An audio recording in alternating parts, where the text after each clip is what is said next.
जल्दी से आप लोग ऐप पे क्लास शुरू हो गई है मीन ग्रुप की। हम लोग पढ़ेंगे मीन ग्रुप केमिस्ट्री।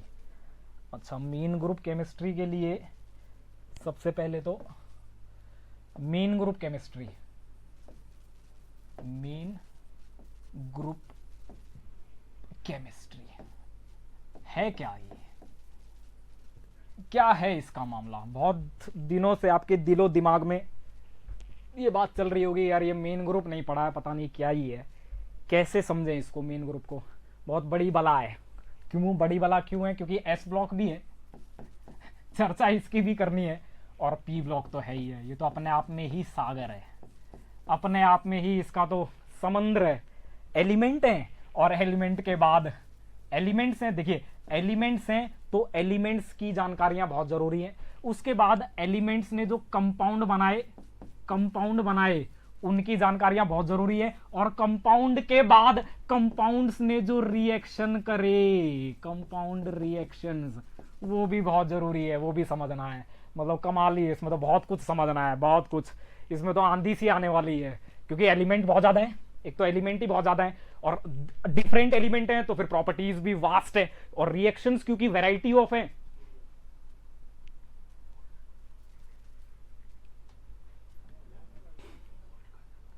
वो चैट चैट के लिए तो आपको समझ में आ रहा होगा कि अरे मतलब एलिमेंट्स बहुत ज़्यादा हैं, फिर उन वो जो रिएक्शन करते हैं, कंपाउंड बनाते हैं, कंपाउंड की केमिकल प्रॉपर्टीज़, फिर वो रिएक्शन किस किस के साथ करेंगे, किसके साथ नहीं करेंगे, कौन से कंपाउंड एग्जिस्ट करते हैं, कौन से नहीं करते, किस वजह से नहीं करते। तो बहुत रायता है इसमें, तो बहुत कुछ मतलब सीखने का है, बहुत कुछ समझने का है, बहुत ज़्यादा कॉन्सेप्ट हैं। तो मैं इसे बहुत आसानी से, बहुत ढंग से आपके दिमाग में घुसाना चाहता हूँ। सबसे पहले देखिए मैं आपको बता दूं, मेन ग्रुप पढ़ने से पहले आपको कुछ बातें, कुछ और टॉपिक्स हैं जो आपके बेहद बेहद टिप्स पे होने चाहिए। आपको उनकी ठीक ठाक जानकारी होनी चाहिए, तभी आप इसमें बेहतर कर पाएंगे, नहीं तो फिर आपको समस्याएं होने लगेंगी। जैसे कि अगर मैं बात करूं, जैसे कि अगर मैं चर्चा करूं, देखिए आप लोग कनेक्ट हो जाइए, जल्दी से आप कनेक्ट हो जाइए और मुझे बताइए, अपनी उपस्थिति दर्ज करवा दीजिए, अपनी उपस्थिति जल्दी से दर्ज करवाइए, अपनी उपस्थिति जल्दी से दर्ज करवा दीजिए। देखिए आपको पता होना चाहिए, मैंने क्या बोला, मैंने कहा सर जैम में मेन ग्रुप का वेटेज कितना है। जैम में मेन ग्रुप का वेटेज मैं आपको बता दूं, 6 से 8 नंबर का आता है, 6 से 8 मार्क्स का आता है इसमें से, ठीक है, 6 से 8 मार्क्स का आता है। इसमें देखिए कई चीजें कवर होती हैं, इसमें पी ब्लॉक कवर होता है, ठीक है, कुछ मैसलेनियस टॉपिक हैं जैसे कि केमिकल फोर्सेस वगैरह, केमिकल फोर्सेस, सॉल्वेंट थ्योरी, ठीक है, ये जो सॉल्वेंट थ्योरी, इसका जिक्र मैं पी ब्लॉक के साथ ही करूंगा, केमिकल फोर्सेस और सॉल्वेंट थ्योरी, और नीचे एस ब्लॉक, ठीक है। तो यहां पर अगर मैं इसकी अगर केवल इसकी ही बात करूं तो ये 5 से 6 नंबर तो यही कवर कर लेता है बहुत आसानी से, कोई समस्या नहीं है। केमिकल फोर्सेस, सॉल्वेंट थ्योरी 2 से 4 नंबर ये कवर करता है, और एस ब्लॉक में इसमें भी 2 से 3 नंबर का सवाल आ जाता है। मतलब ऑन एन एवरेज अगर मैं चर्चा करूं तो 10 से 12 नंबर का जैम में आता है, पक्का ही आएगा मेन ग्रुप से, इसमें कोई संशय नहीं है, कोई दो राय नहीं है। सिलिकेट से सवाल आ जाएगा, बोराजिन से सवाल आ जाएगा, इंटरहेलोजन से सवाल आ जाएगा, रिडॉक्स हाइड्रोलाइसिस से सवाल आ जाएगा, बहुत सी चीजें हैं। तो डिस्कस करने का बहुत कुछ है। फैजान पे सवाल आ जाएगा, सॉल्वेंट थ्योरी पे सवाल आ जाएगा, केमिकल फोर्सेस में मैथमेटिकल रिलेशन का सवाल आ जाएगा, बहुत सी चीजें, वास्ट है ये। तो चलिए समझते हैं, शुरू करते हैं मेन ग्रुप। ब्राइटनेस कम कर लीजिए प्लीज, हाँ बिल्कुल कर देते हैं ब्राइटनेस तो यार ऑलरेडी बिल्कुल कम है, बेहद कम है ब्राइटनेस, तो ब्राइटनेस तो है ही नहीं। वैसे भी ब्राइटनेस बढ़ा दूं ऐसा बोल दीजिए, अगर बढ़ानी है तो मैं बढ़वा जरूर दूंगा। नेट में वेटेज, नेट की क्लास के साथ डिस्कस होगी। कितने मार्क्स का कब आया था ये अब इंपॉर्टेंट नहीं है, अब इंपॉर्टेंट है प्रणाम, बिल्कुल प्रणाम, एकदम प्रणाम।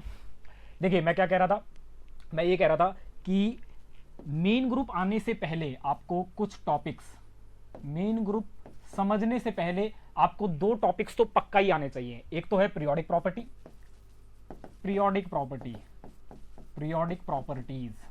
ये तो आपको पक्का ही आना चाहिए। पीरियोडिक प्रॉपर्टीज और दूसरा केमिकल बॉन्डिंग, दोनों ही बेहद जरूरी है, एकदम जरूरी है। क्यों आने चाहिए अभी मैं जिक्र कर देता हूं। पीरियोडिक प्रॉपर्टीज में आप एटॉमिक प्रॉपर्टीज पढ़ते हैं, पक्का ही पढ़ते होंगे एटॉमिक प्रॉपर्टीज। और एटॉमिक प्रॉपर्टीज में आप क्या क्या पढ़ते हैं? एटॉमिक प्रॉपर्टीज तो बेहद इंपॉर्टेंट है, भयंकर इंपॉर्टेंट है। ट्रेंड आप पढ़ते हैं तो यहां से आपको क्या पता चलता है? कोऑर्डिनेशन नंबर का पता चलता है। सबसे पहले कहां से पता चलता है? एटॉमिक साइज से। एटॉमिक साइज के ट्रेंड आप पढ़ते हैं, बोलो यार। एटॉमिक साइज के ट्रेंड से आपको कोऑर्डिनेशन नंबर का ठीक ठाक ज्ञान हो जाता है। अभी कोऑर्डिनेशन नंबर आएगा, अभी आएगा, अभी तुरंत आ जाएगा, तुरंत। जैसे कि हम कहते थे, सुनो सुनो, NCl5 एग्जिस्ट नहीं करता, NCl5 एग्जिस्ट नहीं करता। ये कैसे बताया? तो कुछ लोग कहते हैं कि 2D नहीं होते इसलिए ये एग्जिस्ट नहीं करता। ये तो एक रीजन है, लेकिन ये कंप्लीट रीजन नहीं है। एक चीज और भी है, और वो है नाइट्रोजन का छोटा साइज। नाइट्रोजन के छोटे साइज दरअसल उसे अलाउ ही नहीं करते कि वो 5 बड़े बड़े क्लोरीन अपने से जोड़ ले, बिल्कुल अलाउ नहीं करते। तो मतलब कोऑर्डिनेशन नंबर की ठीक ठाक जानकारी हमें एटॉमिक साइज से होगी, और इसकी जानकारी हमें पीरियोडिक प्रॉपर्टीज में ही मिलती है। बोलो यार। दूसरा ऑक्सीडेशन स्टेट्स की रिलेटिव स्टेबिलिटी। ऑक्सीडेशन स्टेट की रिलेटिव स्टेबिलिटीज भी आपको आनी चाहिए, और ये सब आपको जिक्र हो जाता है, इन सब का जिक्र हो जाता है मेन ग्रुप में। बोलो यार, सॉरी, इन सब का जिक्र हो जाता है पीरियोडिक प्रॉपर्टीज में। और तीसरा कोऑर्डिनेशन नंबर, ऑक्सीडेशन स्टेट और बॉन्ड के नेचर, बॉन्ड्स नेचर। कोई एलिमेंट किस तरह के बॉन्ड बनाएगा? जैसे आप कहते हैं, जैसे आप यहीं पे आप पढ़ते हैं, एस ब्लॉक है, अच्छा मेटल होगा। और मेटल जो होते हैं आप जानते हैं इलेक्ट्रोपॉजिटिव है, मतलब ये इलेक्ट्रोवेलेंट बॉन्ड बनाने के लिए जाने जाते हैं। बोलो यार, इलेक्ट्रोवेलेंट बॉन्ड बनाएंगे। मेटल है, एस ब्लॉक में मेटल बहुत आसानी से अपने वैलेंस इलेक्ट्रॉन लूज कर देते हैं और इलेक्ट्रोवेलेंट बॉन्ड बनाते हैं, मतलब आयनिक बॉन्डिंग करते हैं। ये आपको कहां से समझ में आया? ये सब कहां से समझ में आया? पीरियोडिक प्रॉपर्टी से। वहीं अगर मैं नॉन मेटल्स की बात करूं तो नॉन मेटल, क्योंकि आयनाइजेशन एनर्जी बहुत ज्यादा होती है, क्योंकि इलेक्ट्रोनेगेटिविटी बहुत ज्यादा होती है, तो ये क्या करते हैं? ये अपने इलेक्ट्रॉन लूज नहीं करते, ये इलेक्ट्रॉन लेते हैं। तो कभी कभी क्या करेंगे? हैलाइड्स कभी कभी क्या करेंगे? लैटिस बनाएंगे, और कभी कभी फिर ये शेयरिंग में विश्वास करेंगे, शेयरिंग भी दिखाने लगेंगे। बोलो यार। तो ये सब आपको कहां से पता चलेगा? सब आपको पता चलेगा पीरियोडिक प्रॉपर्टीज से। तो आपका पीरियोडिक प्रॉपर्टीज का ज्ञान बहुत काम आने वाला है, एक बात। और इसी में 2 चीजें और कमाल की, अगर आपने पीरियोडिक ढंग से पढ़ा होगा तो 2 चीजें और आ जाती हैं यहां पर। वो है इनर्ट पेयर इफेक्ट और रिलेटिविस्टिक इफेक्ट। अगर आपने नहीं पढ़ा तो अंत में मैं पढ़ाऊंगा, बिल्कुल अंत में, जो मेन ग्रुप की अंतिम क्लास होगी उसमें मैं पढ़ाऊंगा रिलेटिविस्टिक इफेक्ट और इनर्ट पेयर इफेक्ट। तो उसमें मैं विस्तृत चर्चा करूंगा। वैसे आपको आना चाहिए, पीरियोडिक प्रॉपर्टीज में आपको आना चाहिए। That's it. केमिकल बॉन्डिंग, ये इसकी बात मैंने क्यों की? केमिकल बॉन्डिंग क्यों आनी चाहिए? क्योंकि अब मेरी बात बहुत ध्यान से सुनना। अब दरअसल आपकी डीलिंग रिएक्शंस से है। रिएक्शंस कौन कौन से reaction? Lewis acid base reaction आपको देखने को मिलेंगे। दूसरा आपको हाइड्रोलाइसिस रिएक्शन देखने को मिलेंगे। बहुत से हाइड्रोलाइसिस मैं कराऊंगा। ग्रुप 13 से लेकर ग्रुप 18 तक के जितने भी फ्लोराइड हैं, हैलाइड्स हैं, सल्फाइड्स हैं, ऑक्साइड्स हैं, इनके हाइड्रोलाइसिस हम लोग करके देखेंगे। तो हाइड्रोलाइसिस रिएक्शन से आपकी डीलिंग होगी, लेविस एसिड बेस रिएक्शन से आपकी डीलिंग होगी, रिडॉक्स रिएक्शन से आपकी डीलिंग होगी, ऑटो आयनाइजेशन, सॉल्वेंट थ्योरी में ऑटो आयनाइजेशन जैसे रिएक्शन से आपकी डीलिंग होगी। और कमाल की बात है, हेट्रोकेटेनेशन से भी आपकी डीलिंग होगी। हेट्रोकेटेनेशन मतलब जैसे सिलिकेट होते हैं, सिलिकेट हेट्रोकेटेनेशन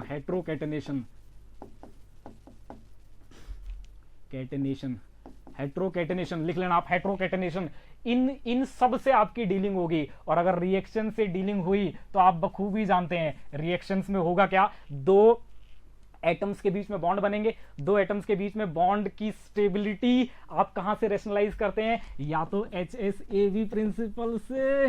बोलो यार, HSAB प्रिंसिपल से। और HSAB प्रिंसिपल का क्या बताता है? हार्डनेस और सॉफ्टनेस। और ये सब कहां से आती है? ये सब आती है इन कंपाउंड्स जो कि रिएक्शन के लिए जा रहे हैं, जो रिएक्टेंट रिएक्शन के लिए जा रहे हैं, जो कंपाउंड मैंने लिए हैं। जैसे मान लीजिए PCl5 ले लिया, PCl3 ले लिया, PCl5 ले लिया। ये जो रिएक्शन के लिए जा रहे हैं, इनके रिएक्शंस कहां से कंट्रोल होंगे? इनके इलेक्ट्रॉनिक स्ट्रक्चर से, इनके इलेक्ट्रॉनिक स्ट्रक्चर से।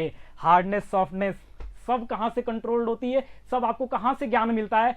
इनके इलेक्ट्रॉनिक स्ट्रक्चर से। और इलेक्ट्रॉनिक स्ट्रक्चर कहां से आते हैं? MOT से। और MOT आप पढ़ते हैं केमिकल बॉन्डिंग में, केमिकल बॉन्डिंग में MOT पढ़ते हैं। वहीं से इनके इलेक्ट्रॉनिक स्ट्रक्चर आप पक्का समझेंगे, वहीं से आप बता पाएंगे कि ये पोलराइजेबल है या नहीं है। पोलराइजेबल है तो किसके साथ स्टेबल कॉम्प्लेक्स बनाएगा, किसके साथ नहीं बनाएगा, क्या इसमें ल्यूमो है या नहीं है, क्या इसमें होमो है या नहीं। ल्यूमो है तभी ये न्यूक्लियोफाइल का अटैक सह पाएगा, न्यूक्लियोफाइल के ससेप्टिबल हो पाएगा। अगर इसमें होमो है तो ये अटैकिंग स्पीसीज की तरह काम कर पाएगा। ये सब आप समझते हैं केमिकल बॉन्डिंग से, इलेक्ट्रॉनिक स्ट्रक्चर से। बोलो यार, तो आपको केमिकल बॉन्डिंग की भी तगड़ी जानकारी होनी चाहिए और पीरियोडिक प्रॉपर्टीज की भी ठीक ठाक जानकारी होनी चाहिए। तभी आप मेन ग्रुप की क्लास में बैठें, या फिर तभी आप मेन ग्रुप समझें, या फिर अगर आपको इनकी जानकारी तो फिर आपको मेन ग्रुप ढंग से तगड़ा समझ में आएगा, ढंग से समझ में आएगा। आपको मेरी बातें समझ में आ रही हैं? अरे आपको मेरी बातें समझ में आ रही हैं क्या? बताओ यार, अरे जल्दी से टाइप करो, जल्दी से टाइप करके मुझे बताओ, जल्दी से टाइप करके मुझे बताइए, जल्दी से टाइप करिए। अरे जल्दी से टाइप करिए, जल्दी से बताइए मुझे, जल्दी से बताइए, लिखिए। अरे लिखो यार, लिखो, टाइप करो।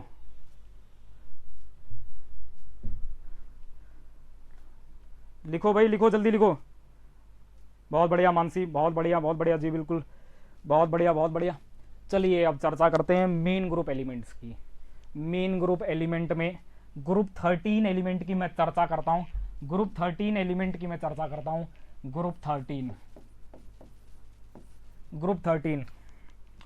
ग्रुप 13 में आपके पास क्या आता है? बोरोन आता है, एल्युमिनियम, गैलियम, इंडियम और थैलियम। आपने कभी भी बोरोन को एज ए एक्वा स्पीसीज इस तरह से आपने कभी नहीं देखा होगा। इनको खूब देखा होगा, ये भी ऐसा बनाता है, ये सब बनाते हैं, ये सब इस तरह से ये सब इस तरह की स्पीसीज, आयनिक स्पीसीज खूब बनाते हैं। लेकिन बोरोन कभी नहीं बनाता, मर के ही नहीं बनाएगा, कभी जीवन में नहीं बनाएगा, कभी नहीं बनाएगा। क्यों? क्या वजह है? क्या वजह है कि बोरोन +3 नहीं बना सकता? वजह बहुत आसान है, बेहद सिंपल भी है। देखिए, +3 बनाने के लिए इसे जो आयनाइजेशन एनर्जीज पे करनी पड़ेंगी, जो आयनाइजेशन एनर्जी इसे पे करनी पड़ेंगी, वो आयनाइजेशन एनर्जी कहां से पे होंगी? कौन पे करेगा उसे? जैसे ये +3 बनाया, पानी में उतरा, अरे पानी में उतरा, जैसे ही +3 बनाया और पानी में उतरा तो इसका हाइड्रेशन होगा। बोलो यार, पानी इसका हाइड्रेशन करेगा? अरे बोलो, पानी इसका हाइड्रेशन करेगा और एक नया बॉन्ड बनेगा।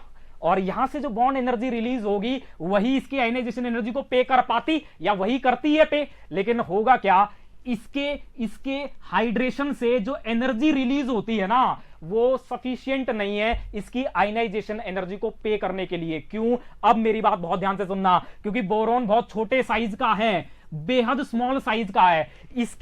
इसकी हाइड्रेशन एनर्जीज 4 वाटर मॉलिक्यूल से जो आएगी, 4 वाटर मॉलिक्यूल से जो इसकी हाइड्रेशन एनर्जी आएगी, वो सफिशिएंट नहीं है इसकी आयनाइजेशन एनर्जी को पे करने के लिए। मतलब अगर मैं इससे 4 जोड़ूं, और जो इसका साइज मुझे 4 जोड़ने के लिए अलाउ भी करता है, साइज कहता है कि 4 ही जुड़ पाएंगे, लेकिन अगर 4 जोड़ूं और 4 बॉन्ड बनाऊं तो ये जो बॉन्ड एनर्जी हुई है ना, दरअसल ये बॉन्ड एनर्जी इसके आयनाइजेशन एनर्जी को पे नहीं कर सकती। ये चाहता है कि ये 6 बॉन्ड बनाए, लेकिन इसका साइज इसे अलाउ ही नहीं करता 6 बॉन्ड बनाने के लिए। तो अब इसका मतलब ये हुआ, क्योंकि अब 6 बॉन्ड तो बन नहीं सकते, और अगर 6 बॉन्ड नहीं बनेंगे तो हाइड्रेशन एनर्जी रिलीज नहीं होगी, और अगर हाइड्रेशन एनर्जी रिलीज नहीं हुई तो 3 ऑक्सीडेशन स्टेट में मर के ही नहीं आ सकता। बोलो यार, तो मतलब इसकी आयनिक केमिस्ट्री तो नहीं हो सकती, इसकी आयनिक केमिस्ट्री तो नहीं है, बाकी सबकी है। ये सब क्योंकि इस तरह की स्पीसीज बनाते हैं, और क्योंकि ये बड़े साइज के हैं तो 6 अपने से जोड़ लेते हैं। बोलो चार्ज डेंसिटीज भी उतनी ज्यादा नहीं होंगी। बोलो यार, क्योंकि ये छोटे साइज का भी तो है, अरे ये छोटे साइज का भी तो है, तो चार्ज डेंसिटी तो ज्यादा है, भूख भी तो ज्यादा है इसकी, इनकी भूख उतनी ज्यादा नहीं है, बड़े साइज के भी हैं। तो यहां पर जो हाइड्रेशन एनर्जी इनके केस में रिलीज होती है, वो सब हाइड्रेशन एनर्जी आयनाइजेशन एनर्जी को पे कर लेती है, और ये सब आयनिक केमिस्ट्री दिखाते हैं नीचे वाले। तो मतलब नीचे अगर मैं चलूं तो मेटेलिक कैरेक्टर बढ़ रहे हैं, बोलो यार,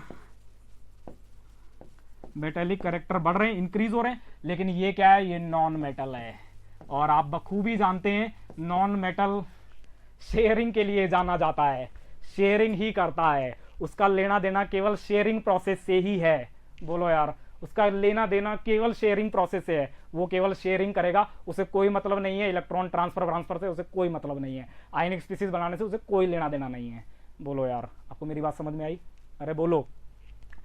अब मैं एक और कॉन्सेप्ट का जिक्र करता हूं, यहां पर मैंने ये बात खत्म की है, इस बात को ध्यान रखना। मैं बोरोन की केमिस्ट्री डिस्कस करूंगा और हम लोग बात करेंगे, अभी मैंने बात कहां खत्म की कि बोरोन शेयरिंग में विश्वास रखता है, तो मैं शेयरिंग से ही चर्चा शुरू करूंगा। उससे पहले मैं दो तरह के कंपाउंड की बात करता हूं, या फिर ऑक्टेट के बेसिस पर, ऑक्टेट थ्योरी के बेसिस पर कंपाउंड कितने तरह के हो सकते हैं, मैं थोड़ा सा आपको आइडिया देता हूं। हम लोग चर्चाएं वहीं से स्टार्ट करेंगे, चर्चा दोबारा वहीं से स्टार्ट होगी कि बोरोन शेयरिंग करेगा, और शेयरिंग करेगा फिर उसे क्या मिलेगा, और क्या उसे मिलना चाहिए जो उसे उम्मीद थी, क्या वो उसे मिला, क्या ऑक्टेट तक वो पहुंच पाया, और अगर वो नहीं पहुंच पाया तो फिर वो कौन से मैकेनिज्म फॉलो करेगा जिससे वो ऑक्टेट तक पहुंच जाए, उसकी चर्चाएं हम विस्तृत चर्चाएं करेंगे। पहले हम ये समझ लेते हैं, ऑक्टेट थ्योरी के मुताबिक 3 तरह के मॉलिक्यूल होते हैं। पहला जो मॉलिक्यूल होता है, जो वो कहती है, वो है हाइपोवेलेंट। इसकी बहुत आपने चर्चाएं सुनी होंगी। एक होता है इलेक्ट्रॉन प्रेसाइज, और एक होता है हाइपरवेलेंट। ऑक्टेट थ्योरी इलेक्ट्रॉन काउंट के बेसिस पे बात करती है, बोलो यार, केवल उसका लेना देना इलेक्ट्रॉन काउंट से ही है। अरे बोलो, उसका लेना देना या उसकी चर्चाएं इलेक्ट्रॉन काउंट तक ही सीमित होती हैं, बोलो यार। और वो कहती है, और वैसे भी ये 8 इलेक्ट्रॉन बेस्ड थ्योरी है, 8 इलेक्ट्रॉन बेस्ड थ्योरी है, बोलो यार, 1 इलेक्ट्रॉन काउंट बेस्ड थ्योरी है ये, बोलो यार। तो ये क्या कहती है, कहती है हाइपोवेलेंट स्पीसीज वो होंगे जिनमें सेंट्रल एटम के अराउंड 8 इलेक्ट्रॉन ना हो, ये ऐसा ही कहती है। species that do not have 8 electrons around the central atom, ये सेंट्रल एटम है, जिसके पास 8 से कम इलेक्ट्रॉन हो, स्पीसीज दैट हैव, या फिर आप ये सिंपल इसको लिख लीजिए, 8 से कम इलेक्ट्रॉन जिसके पास हो, that do not have 8 electrons around the central atom, और लेस देन 8 इलेक्ट्रॉन, जिनके पास 8 से कम इलेक्ट्रॉन होते हैं। कौन से हैं ऐसे भैया? कोई भी है तो आप बहुत बखूबी जानते हो यार, ये तो 11वीं का कॉन्सेप्ट है। बोलो यार, बोरोन का BH3, बोलो यार, BeCl2, बोलो यार, AlH3, अरे बोलो, इस तरह की स्पीसीज एक्सेट्रा, इस तरह की स्पीसीज जो भी होंगी, या फिर आप कैटाइन भी इसमें ले सकते हैं, CH3 पॉजिटिव, बोलो यार। तो इस तरह की स्पीसीज जो भी होंगी, इनमें क्या है, इनमें सेंट्रल एटम के अराउंड 8 से कम इलेक्ट्रॉन है, 7 हो, 6 हो, 5 हो, 3 हो, 2, सेंट्रल एटम में 8 से कम इलेक्ट्रॉन है, सेंट्रल एटम के अराउंड 8 से कम इलेक्ट्रॉन है, तो मतलब ये क्या हो गए, हाइपोवेलेंट स्पीसीज। ऐसा कहता है ऑक्टेट कहता है 3 तरह के कंपाउंड होते हैं, एक हाइपोवेलेंट है जिसमें सेंट्रल एटम के अराउंड 8 से कम इलेक्ट्रॉन हो, एक इलेक्ट्रॉन प्रेसाइज है, या फिर इलेक्ट्रॉन सफिशिएंट भी आप इसे बोल सकते हैं। इलेक्ट्रॉन सफिशिएंट मतलब जितनी इसकी डिमांड है उतने ही है। इसकी डिमांड कितनी है, सेंट्रल एटम के अराउंड, ऑक्टेट थ्योरी क्या कहती है, ऑक्टेट थ्योरी कहती है सेंट्रल एटम के अराउंड 8 इलेक्ट्रॉन होने चाहिए, मुझे नहीं पता। और 8 इलेक्ट्रॉन कैसे आएंगे, 4 बॉन्ड बना के, मतलब अगर सेंट्रल एटम ने 4 बॉन्ड बना रखे हैं, जो कि कार्बन बखूबी कर देता है, बोलो यार, अगर 4 बॉन्ड बना रखे हैं तो फिर इसका ऑक्टेट पूरा है। मतलब इस तरह की स्पीसीज इलेक्ट्रॉन प्रेसाइज है, बोलो यार, इस तरह की स्पीसीज इलेक्ट्रॉन प्रेसाइज है, बोलो यार, इस तरह की स्पीसीज इलेक्ट्रॉन प्रेसाइज है, अरे बोल तो दो, इस तरह की स्पीसीज इलेक्ट्रॉन प्रेसाइज है, बोलो, इस तरह की स्पीसीज सब इलेक्ट्रॉन प्रेसाइज है, सेंट्रल एटम के अराउंड 8 इलेक्ट्रॉन है, कोई समस्या नहीं है, जितने चाहिए थे उतने ही है। समझ में आया?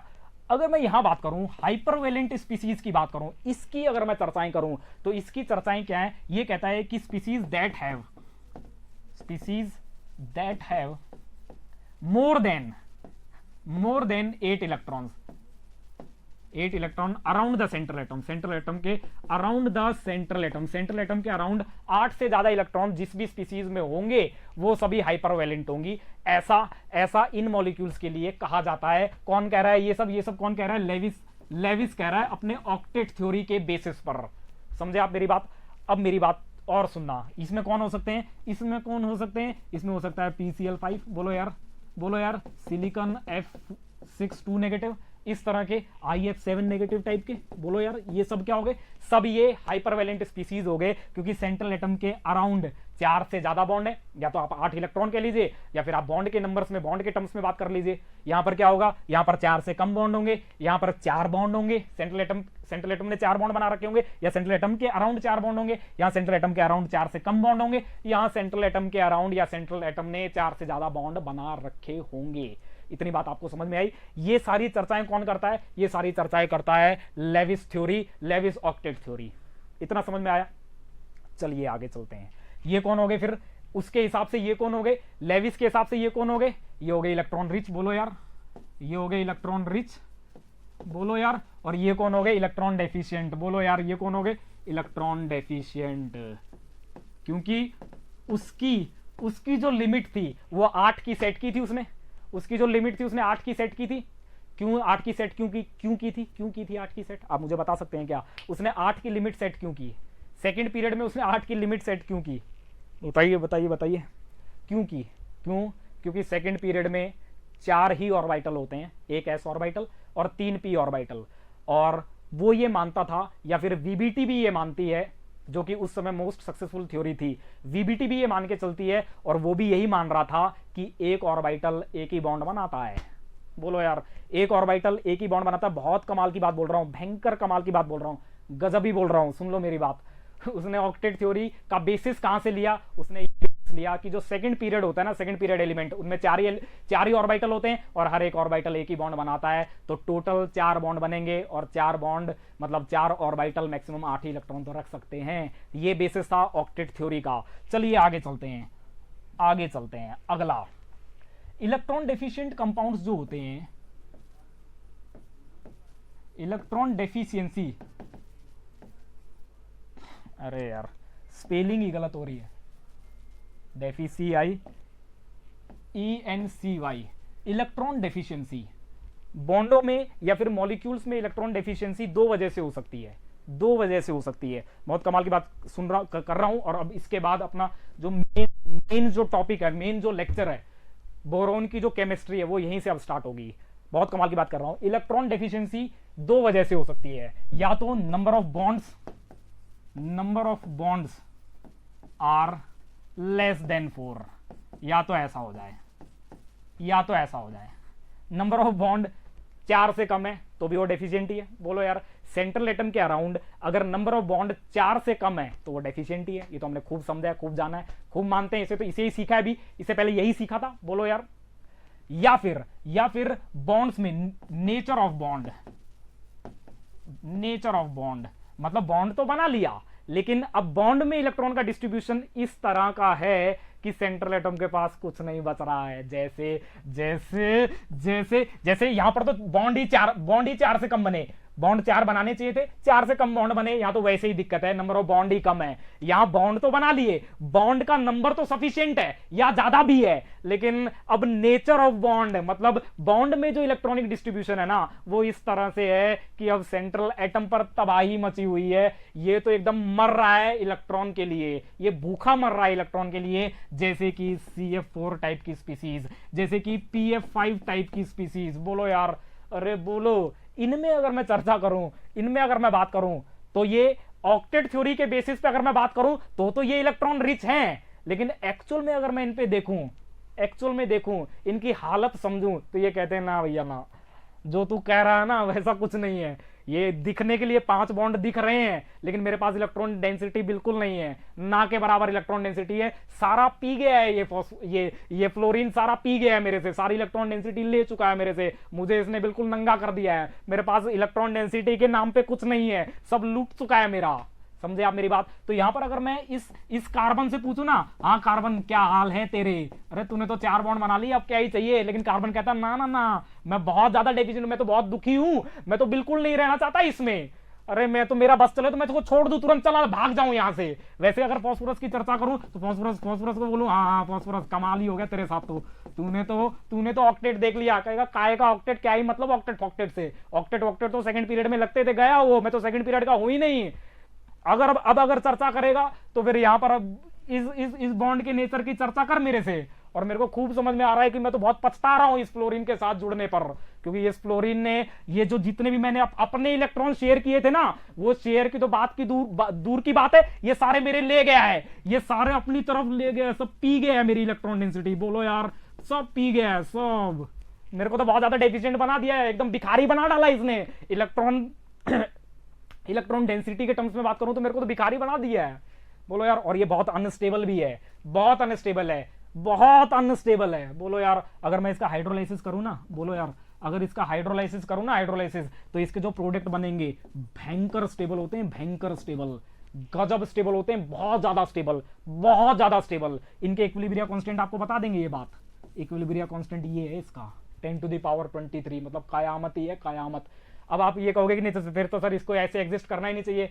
हाँ, ऐसे नहीं करना चाहिए, लेकिन करता है। क्यों? क्योंकि काइनेटिक रीजंस हैं, हाइड्रोलाइसिस हो नहीं पाते इस पे। क्यों? क्योंकि इसके पास ल्यूमो नहीं है। याद करो, मैंने अभी बोला था केमिकल बॉन्डिंग की ठीक ठाक जानकारी होनी चाहिए, इसके केमिकल स्ट्रक्चर की ठीक ठाक जानकारी होनी चाहिए, तभी आप चमक पाएंगे, तभी आपके दिमाग में कुछ आएगा, नहीं तो नहीं आ सकता। इसके पास जो ल्यूमो है वो कौन सा है? Sigma star. और सिग्मा स्टार तो बेहद हाई एनर्जी का है, भयंकर हाई एनर्जी का, तो उस ल्यूमो में आप डाल ही नहीं पाओगे, ये दे ही नहीं पाएगा इसको। और काइनेटिक इनर्टनेस की वजह से ये आसानी से हाइड्रोलाइज नहीं होते। और थर्मोडायनेमिक्स तो बहुत कहती है कि हो जा देख तेरा प्रोडक्ट कितना स्टेबल बन रहा है, लेकिन काइनेटिक इनर्टनेस इसको रोकती है और इसकी रिएक्टिविटी को कम करती है। समझ में आया आपको बात? तो ये क्या है? अब ये क्या है? ये क्या है? ये इसने 4 बॉन्ड तो बनाए, उसने 5 बॉन्ड तो बनाए, लेकिन बॉन्ड में इलेक्ट्रॉनिक डिस्ट्रीब्यूशन इस तरह से है कि ये दोनों डेफिशिएंट हैं। बोलो यार, दोनों ही डेफिशिएंट हैं। तीसरी तरह का मॉलिक्यूल अगर जिंदगी में आए, मतलब ऐसा हो जाए, सोचो अगर ऐसा हो जाए, बॉन्ड भी कम बनाए और पाला भी इन जैसों से पड़ जाए, इन साइड एटम से, इन इलेक्ट्रोनेगेटिव साइड ग्रुप से पाला पड़ जाए, तो सोचो कैसा ही होगा। बताओ कैसा होगा, बता दो कैसा होगा, अरे बता दो। सर, जिसके पास लोन पेयर होगा सेंट्रल एटम पर, उसने सिर्फ 3 बॉन्ड बना रखे हैं तो भी। अरे अभिषेक गौतम, क्या पूछना चाह रहे हो? सर, जिसके पास लोन पेयर होगा सेंट्रल एटम पर, हाँ होगा, ठीक है, उसने सिर्फ 3 बॉन्ड बना रखे हैं। जैसे अच्छा, अमोनिया टाइप आप पूछ रहे हैं क्या? अमोनिया टाइप पूछ रहे हैं क्या? अमोनिया टाइप पूछ रहे हैं क्या? अमोनिया टाइप पूछ लो, या फिर ये पूछ लो। हाँ, नहीं, अब ये डेफिशिएंट नहीं होगा, इसलिए तो ये बेसिक है। अरे ये इसीलिए तो बेसिक है, ये बेसिक नहीं है, नॉन बेसिक होता है ये, नॉन बेसिक। इसीलिए तो, क्योंकि यहां पर इस बॉन्ड ने इसकी वाट लगा रखी है, इस बॉन्ड ने, इस फ्लोरीन ने इतना ज्यादा खींच लिया है नाइट्रोजन से कि बहुत ज्यादा डेफिशिएंसी नाइट्रोजन सेंटर पे ला दी है। अब नाइट्रोजन दे नहीं सकता, नाइट्रोजन की औकात नहीं है वो डोनेट कर दे। बोलो यार, अरे बोलो, डिपेंड करता है साइड एटम आपका कैसा है। साइड एटम अगर इलेक्ट्रॉन डोनेटिंग है तो यहां पर इलेक्ट्रॉन डेंसिटीज बढ़ा देगा और ये डोनेट कर देंगे। बोलो यार, अरे बोलो।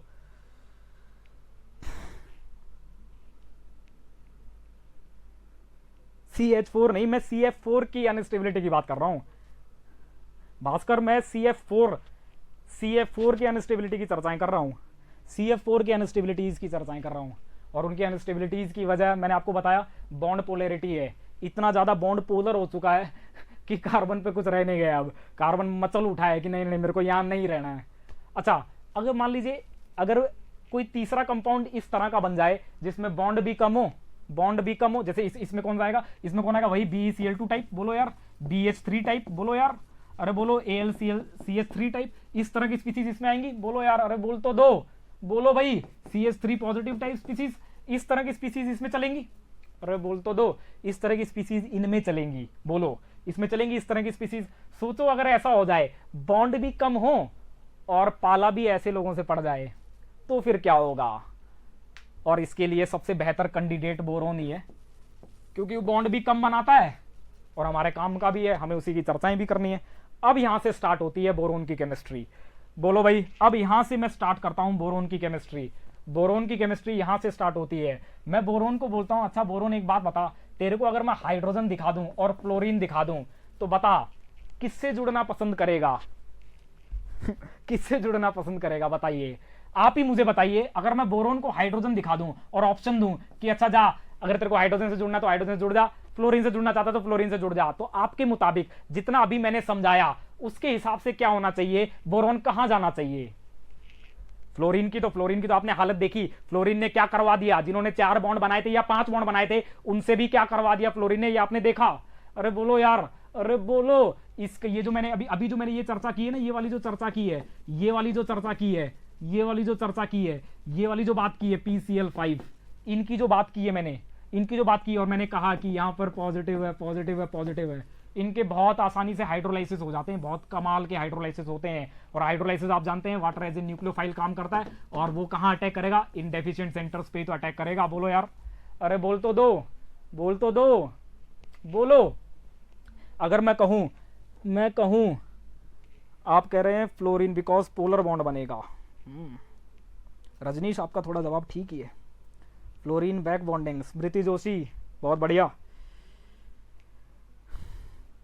एच को चूज करेगा। हाँ, जितनी कहानी, जितनी रामायण मैंने अभी तक पढ़ी उसके हिसाब से तो उसे एच के पास ही जाना चाहिए, क्योंकि फ्लोरीन के पास जाएगा तो वो उसकी और वाट लगा देगा। बोलो यार, ऐसा ही होगा। लेकिन कमाल हो जाता है, वो दरअसल यहां नहीं जाता, वो यहां चला जाता है, और यहां चला गया। तो मैं बोरोन से पूछ रहा हूं कि अच्छा बोरोन, मुझे तो ये बता कि मुझे इसमें ऐसा क्या नहीं दिख रहा है। मुझे तो एक ही चीज दिख रही है, अगर बोरोन फ्लोरीन से जुड़ा तो इसकी वाट लगा देगा, इलेक्ट्रॉन डेंसिटी खींच कर इसे पागल कर देगा। ये तो पहले ही भिखारी था, मतलब 3 ही बॉन्ड बनाता था, लेकिन फ्लोरीन से जुड़ेगा तो और पागल कर देगा फ्लोरीन इसको, और इसको इलेक्ट्रॉन डेफिशिएंट बना देगा, मतलब इसका जीना हरामी कर देगा। मतलब क्यों ही जी रहा है फिर ये? तो मैं इससे पूछ रहा हूं, अच्छा बोरोन, मुझे ये तो दिख रहा था, मुझे तो ये समझ में आ रहा है कि ये फ्लोरीन तेरी ऐसी की तैसी कर देगा, तेरी वाट लगा देगा, तुझे ऐसा इसमें क्या दिख रहा है? तो बोरोन बोलता है मुझे इसमें वो दिख रहा है जो तेरे को नहीं दिख रहा, मुझे इसमें चांसेस दिख रहे हैं ऑक्टेट कंप्लीशन के, मुझे इसमें ऑक्टेट का अमृतत्व दिख रहा है। कैसे दिख रहा है? मैंने कहा चल बता तो मुझे कैसे दिख रहा है तेरे को इसमें अमृतत्व। तो उसने मुझे बताया कि जब भी कभी, सुनो अब मेरी बात बहुत ध्यान से सुनो, अब कहानी शुरू होती है, अब चर्चाएं शुरू होती हैं बैक बॉन्डिंग की। अब बैक बॉन्डिंग की चर्चाएं स्टार्ट होती हैं, बैक बॉन्डिंग। अब आप शुरू करता हूं मैं बैक बॉन्डिंग का खेला, बैक बॉन्डिंग खेला अब मैं स्टार्ट करता हूं। सुनिए मेरी बात बहुत ध्यान से। बोरोन जब फ्लोरीन से जुड़ता है ना तो कमाल ही हो जाता है। बोरोन बोलता है तुझे दरअसल यही दिख रहा है कि ये फ्लोरीन ले रहा है, लेकिन मुझे कुछ और भी दिख रहा है। क्या दिख रहा है समझते हैं। देखिए होता क्या है, बोरोन के पास एक वेकेंट ऑर्बिटल होता है, इसके पास ये 2p ऑर्बिटल वेकेंट है। बोलो यार, होता क्या है, कमाल हो जाता है। जैसे ही बोरोन फ्लोरीन से जुड़ता है ना तो ये वाले बॉन्ड बहुत ज्यादा पोलर हो जाते हैं, और पोलर हो जाएगा तो उससे होगा क्या, पोलर हो जाने से होगा क्या, यहां पर पार्शियल नेगेटिव बढ़ने लगेंगे, जैसे ही ये बॉन्ड पेयर फ्लोरीन की तरफ जाएंगे, बॉन्ड पेयर जैसे ही फ्लोरीन की तरफ जाएंगे तो फ्लोरीन आप जानते हैं, फ्लोरीन का छोटा size, small size of fluorine and it's high electronegativity. Fluorine का छोटा साइज और उसकी हाई इलेक्ट्रोनेगेटिविटी दरअसल क्या करेगी, इस शेड इलेक्ट्रॉन पेयर को अपनी तरफ खींच लेगी, पूरा खींच डालेगी अपनी तरफ खींच लेगी, एकदम कमाल कहेगी ला ला ला ला दे मेरे को, पूरा दे दे, इस शेड इलेक्ट्रॉन पेयर को पूरा मेरी तरफ कर दे, क्योंकि मैं तो बाप हूं इलेक्ट्रोनेगेटिविटी में, तेरा बाप लगता हूं। तो जैसे ही ये सारी इलेक्ट्रॉन पेयर डेंसिटी इस फ्लोरीन की तरफ जाएगी तो फ्लोरीन को थोड़ी देर बाद याद आएगा, अरे मेरा साइज तो बहुत छोटा है, ओहो ये तो मेरे से गलती हो गई, साइज तो मेरा बहुत छोटा है। मतलब फ्लोरीन बहुत जल्दी इलेक्ट्रॉनिकली सेचुरेट हो जाती है, बहुत जल्दी उस पे इलेक्ट्रॉन डेंसिटी, बहुत जल्दी, थोड़ी सी अगर आप इलेक्ट्रॉन डेंसिटी देंगे ना तो बहुत जल्दी वो सेचुरेट हो जाएगा इलेक्ट्रॉन डेंसिटी से, क्योंकि जगह बेहद कम है।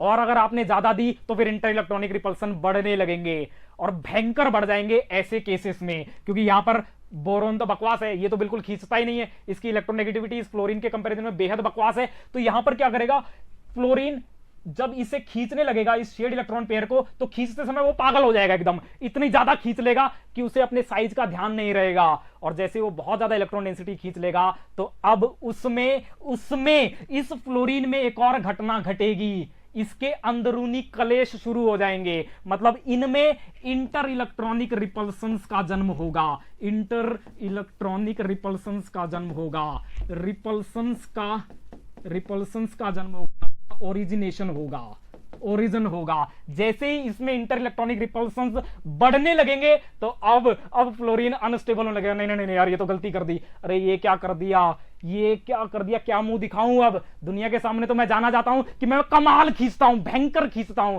लेकिन अब तो बहुत दिक्कत हो गई। अब तो मुझे वापस देना होगा, अब तो मुझे इस इलेक्ट्रॉन डेंसिटी को वापस डोनेट करना पड़ेगा, जो मैंने कभी नहीं किया है। बोरोन कहता है देख, इससे तो मैं वो करवाऊंगा जो इसने दुनिया में किसी के साथ नहीं किया। मतलब फ्लोरीन ने दुनिया से लिया है, कभी वापस नहीं दिया। बोरोन कहता है इससे तो मैं वो करवाऊंगा जो तुमने कभी नहीं देखा कि फ्लोरीन करता होगा, सोचा भी नहीं होगा, वो मैं करवा दूंगा इससे। और कैसे करवाऊंगा, जैसे ही फ्लोरीन ने इलेक्ट्रॉन डेंसिटी अपनी तरफ खींची, इसमें इंटर इलेक्ट्रॉनिक रिपल्शंस बढ़े। अब फ्लोरीन की बैक डोनेट करने की, वापस करने की टेंडेंसीज बढ़ेंगी, वापस करने की टेंडेंसीज बढ़ेंगी। नहीं तो उसमें इंटर इलेक्ट्रॉनिक रिपल्शन इतने ज्यादा हो जाएंगे कि वो अनस्टेबल हो जाएगा। तो वो क्या करता है, वो कहता है देख देख देख देख देख देख बोरोन, देख बोरोन, मैंने खींच तो लिया है। सिग्मा इलेक्ट्रॉन विड्रॉल के लिए तो मैं जाना जाता हूं, electron withdrawal, sigma electron withdrawal के लिए तो मैं खूब जाना जाता हूं। मतलब -I के लिए तो मैं भयंकर जाना जाता हूं, मेरे ही चर्चे हैं हर जगह, सबसे ज्यादा मेरी ही होती है -I इफेक्ट। लेकिन अब क्योंकि -I से मैं बहुत अनस्टेबल हो रहा हूं, क्योंकि मेरा छोटा साइज है और मेरे पास ये और भी तो नॉन बॉन्डिंग इलेक्ट्रॉन पेयर हैं, मेरे पास और भी तो लोन पेयर हैं। तो अब मेरे में बहुत समस्या है। तो तू ऐसा कर, अब तू ही मेरा साथी है, तू ही मुझे बचा सकता है। तो बोरोन कहता है हाँ, मैं उसी समय का तो इंतजार कर रहा हूं, तू कब ये बोलेगा, कमाल हो जाएगा। अब फ्लोरीन कहेगा बोरोन अपना वेकेंट ऑर्बिटल मुझे दिखा दे, वेकेंट ऑर्बिटल मुझे दिखा दे, मैं इस वेकेंट में दे दूंगा और स्टेबलाइज हो जाऊंगा। बोलो यार, अरे बोलो। तो ये कहानी शुरू कहां से हुई है, कहानी शुरू कहां से हुई, और यहीं से जन्म होता है बैक बॉन्डिंग का। बैक बॉन्डिंग का जन्म यहीं से होता है। पहले क्या होगा, बॉन्डों में पोलैरिटी बहुत जरूरी है, बॉन्डों में पोलैरिटी बहुत जरूरी है। ये bonding electron pair side atom के पास चले जाएंगे, साइड एटम के पास जाने पर साइड एटम पर, इस साइड एटम पर लोन पेयर इलेक्ट्रॉन डेंसिटी होनी चाहिए, लोन पेयर्स मौजूद होने चाहिए, और इन लोन पेयर्स के साथ इस इंक्रीज्ड इलेक्ट्रॉन डेंसिटी का रिपल्सन होना चाहिए, तभी ये इनकरेज होगा बैक डोनेट करने के लिए। और इस साइड एटम पर वैकेंट ऑर्बिटल होना चाहिए, तब अपना सारा काम कंप्लीट हो जाएगा। पूरी बैक बॉन्डिंग का जो फिनोमिना है वो कंप्लीट हो जाएगा, पूरी बैक बॉन्डिंग की प्रोसेस कंप्लीट हो जाएगी। आप समझे मेरी बात, कहां से ये खेला स्टार्ट हुआ। फ्लोरीन ने कहा ला ला ला मुझे दे दे, पहले तो फ्लोरीन ने बोला ला ला ला मुझे दे, मैं जाना चाहता हूं, मैं तो बहुत ज्यादा इलेक्ट्रोनेगेटिव हूं, मैं तो खींचूंगा भाई। लेकिन जैसे वो खींचता है तो उसे याद आता है कि नहीं, मैं तो बहुत छोटे साइज का हूं और मेरे पास नॉन बॉन्डिंग इलेक्ट्रॉन पेयर भी है।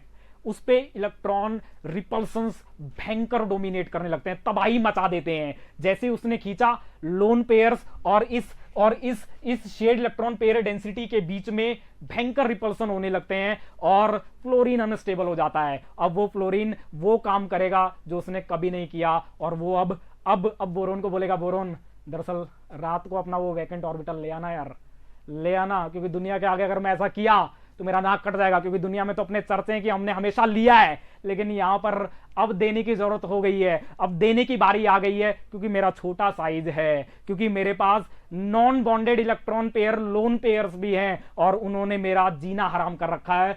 उन्होंने मुझे मजबूर कर दिया है कि मैं वापस बैक डोनेट करूं, क्योंकि उन्हीं की वजह से मेरे पर बहुत ज्यादा इंटर इलेक्ट्रॉनिक रिपल्सन बढ़ गया है, क्योंकि मैंने ये शेड इलेक्ट्रॉन पेयर डेंसिटी अपने तरफ ले ली है। बोलो यार, जो कि मैं लूंगा। तो यहां पर क्या हुआ, यहां पर आपको समझ में आया किस तरह से बैक बॉन्डिंग की शुरुआत हुई और कैसे बैक बॉन्डिंग हुई, क्या क्या जरूरी है, क्या क्या जरूरी। देखिए, अगर आप आप मुझसे ये बात पूछ सकते हैं कि सर क्लोरीन अगर मैं लगा दूं तो, और ब्रोमीन लगा दूं तो ब्रोमीन, देखिए अगर मैं बात करूं ब्रोमीन की, तो ब्रोमीन की तो बैक डोनेट की टेंडेंसी बहुत ज्यादा होनी चाहिए, क्योंकि ये तो लेस इलेक्ट्रोनेगेटिव है, ये तो बहुत आसानी से दे देगा। बोलो यार, ये तो बहुत आसानी से दे देना चाहिए। फिर इसे दे देना चाहिए, फ्लोरीन को नहीं देना चाहिए, क्योंकि फ्लोरीन तो बहुत ज्यादा इलेक्ट्रोनेगेटिव है। लेकिन फिर फ्लोरीन दे क्यों रहा है? इसलिए दे रहा है क्योंकि फ्लोरीन बहुत छोटा है, बहुत छोटा है, बहुत छोटा है। उसके पास जो नॉन बॉन्डेड इलेक्ट्रॉन पेयर्स है ना, इसके पास जो नॉन बॉन्डेड इलेक्ट्रॉन पेयर्स हैं, ये बड़े ऑर्बिटल में है, इनके बीच इंटर इलेक्ट्रॉनिक रिपल्सन उतना कमाल का नहीं है। लेकिन फ्लोरीन के पास ये जो नॉन बॉन्डेड इलेक्ट्रॉन पेयर है, ये छोटे वॉल्यूम में कन्फाइंड है, इनके बीच में इंटर इलेक्ट्रॉनिक रिपल्सन बेहद कमाल के हैं, भयंकर हैं, तबाही मचा देने, आंधी ला देने वाले हैं, इतने गजब के हैं। तो जैसे ही आप इसे इस शेड इलेक्ट्रॉन पेयर डेंसिटी को फ्लोरीन खींचेगा, तो तुरंत इनके बीच में रिपल्सन शुरू हो जाएंगे, और अब फ्लोरीन मजबूर हो जाएगा दरअसल वापस देने के लिए। जबकि यहां पर ऐसा नहीं होगा। एक तो ये तो खींचेगा भी कम, क्योंकि इलेक्ट्रोनेगेटिविटी कम है। अरे बोलो यार, एक तो ये खींचेगा भी कम, इलेक्ट्रोनेगेटिविटी कम है, और दूसरा क्योंकि ये बड़े बड़े ऑर्बिटल्स में है, लोन पेयर बड़े बड़े ऑर्बिटल्स में है, इनके पास ज्यादा स्पेस अवेलेबल है, तो ये इतनी जल्दी ब्रोमीन इलेक्ट्रॉनिकली सैचुरेट नहीं होगा, और इनमें इंटर इलेक्ट्रॉनिक रिपल्सन्स उतने कमाल के नहीं होंगे, उतने गजब के नहीं होंगे, जितना कि यहां पर कहर ढाए हुए हैं इलेक्ट्रॉन, वैसा कुछ यहां नहीं होगा। और अगर ऐसा कुछ नहीं हुआ तो फिर ये बैक डोनेट नहीं करेगा, या फिर बैक डोनेशन की इसकी टेंडेंसीज इसके रिस्पेक्ट में ना के बराबर होंगी, क्योंकि यहां पे इंटर इलेक्ट्रॉनिक रिपल्सन बढ़ा ही नहीं। बोलो यार, तो फिर क्या क्या होना चाहिए बैक बॉन्डिंग की कंडीशंस के लिए, क्या क्या होना चाहिए, चलिए हम लोग समझते हैं। ये आपने देखा, ये आपको समझ में आया? मुझे जल्दी से बताइए, आपको समझ में आया क्या? अरे जल्दी से लिखिए, जल्दी से लिखिए।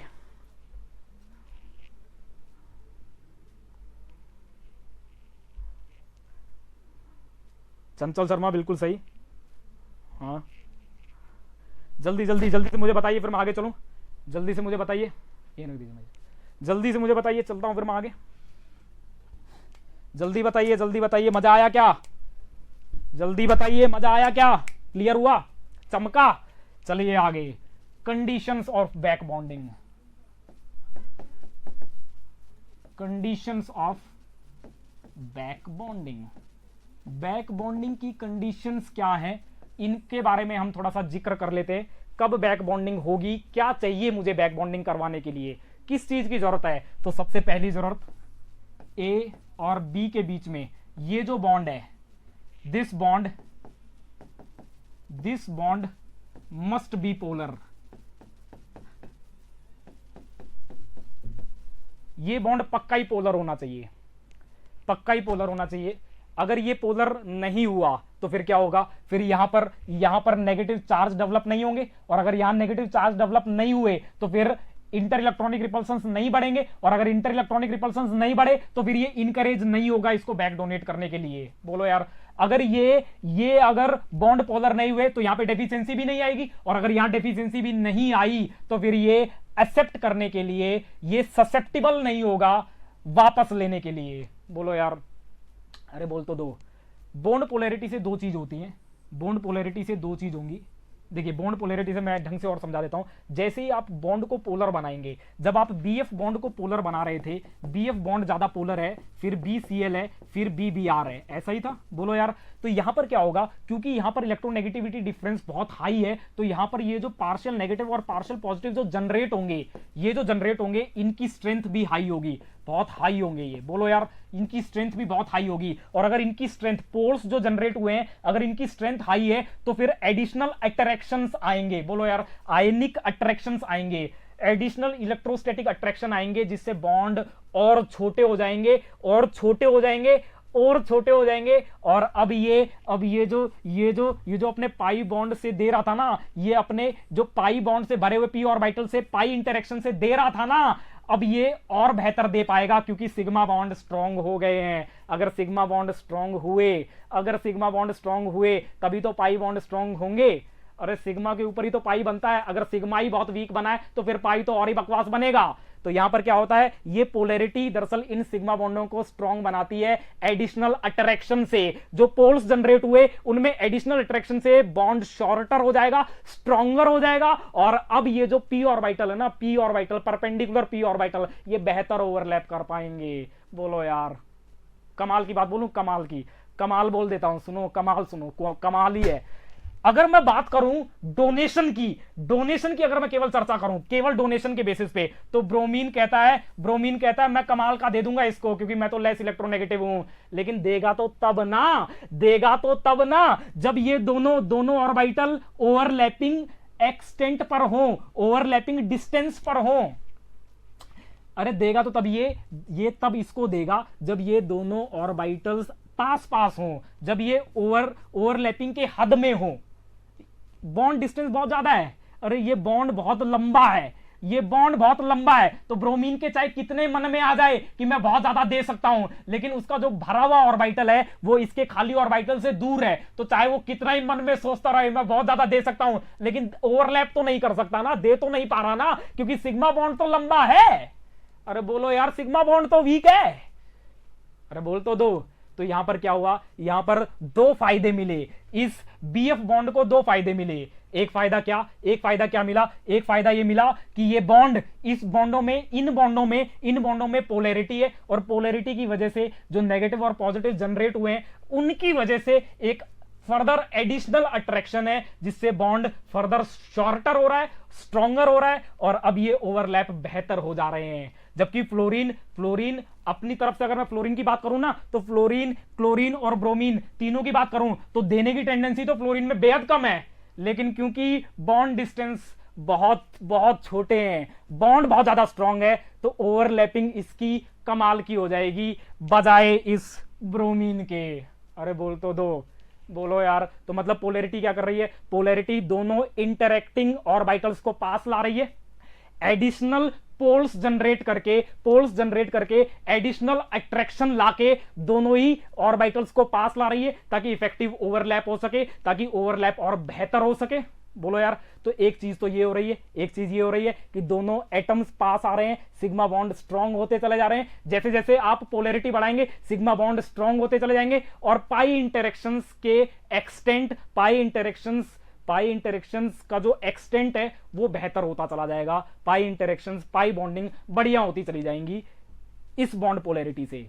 दूसरा समझते हैं, अगर बॉन्ड पोलर हुए तो मैंने आपको बताया बॉन्ड जैसे ही पोलर होगा इस पे पार्शियल नेगेटिव होगा, और इस पार्शियल नेगेटिव की वजह से इनमें आपस में रिपल्सन्स बढ़ने लगेंगे। बोलो यार, रिपल्सन्स बढ़ने लगेंगे, इंटर इलेक्ट्रॉनिक रिपल्सन्स बढ़ने लगेंगे, और बोल तो दो, इंटर इलेक्ट्रॉनिक रिपल्सन्स बढ़ने लगेंगे। और अगर इंटर इलेक्ट्रॉनिक रिपल्सन्स बढ़ने लगेंगे तो फिर ये बी एटम इनकरेज होगा बैक बॉन्डिंग के लिए। बोलो यार, अरे बोल तो दो। ये साइड एटम जिस पर पार्शियल नेगेटिव है, अगर ये बहुत ज्यादा इलेक्ट्रोनेगेटिव हुआ तो ये बहुत पूरा इलेक्ट्रॉन क्लाउड, ये जो दो इलेक्ट्रॉन है ये दोनों इलेक्ट्रॉन, शेयर्ड इलेक्ट्रॉन यहां कहीं होंगे, और अगर ये यहां कहीं हुए तो फिर ये इन सबको रेपल करेंगे, और इसमें बहुत ज्यादा रिपल्सन डोमिनेट करने लग जाएगा, और उससे रिलैक्सेशन के लिए अब इसे मजबूरी में बैक डोनेट करना पड़ेगा। मतलब बॉन्ड पोलैरिटी से क्या होगा, इसके बैक डोनेट करने की टेंडेंसीज बढ़ेंगी। बोलो यार। तो सबसे जरूरी क्या है, सबसे जरूरी है बॉन्ड का पोलर होना, बॉन्ड मस्ट बी पोलर, पहली कंडीशन है ये। बोलो यार, समझ में आया? अरे बोलो।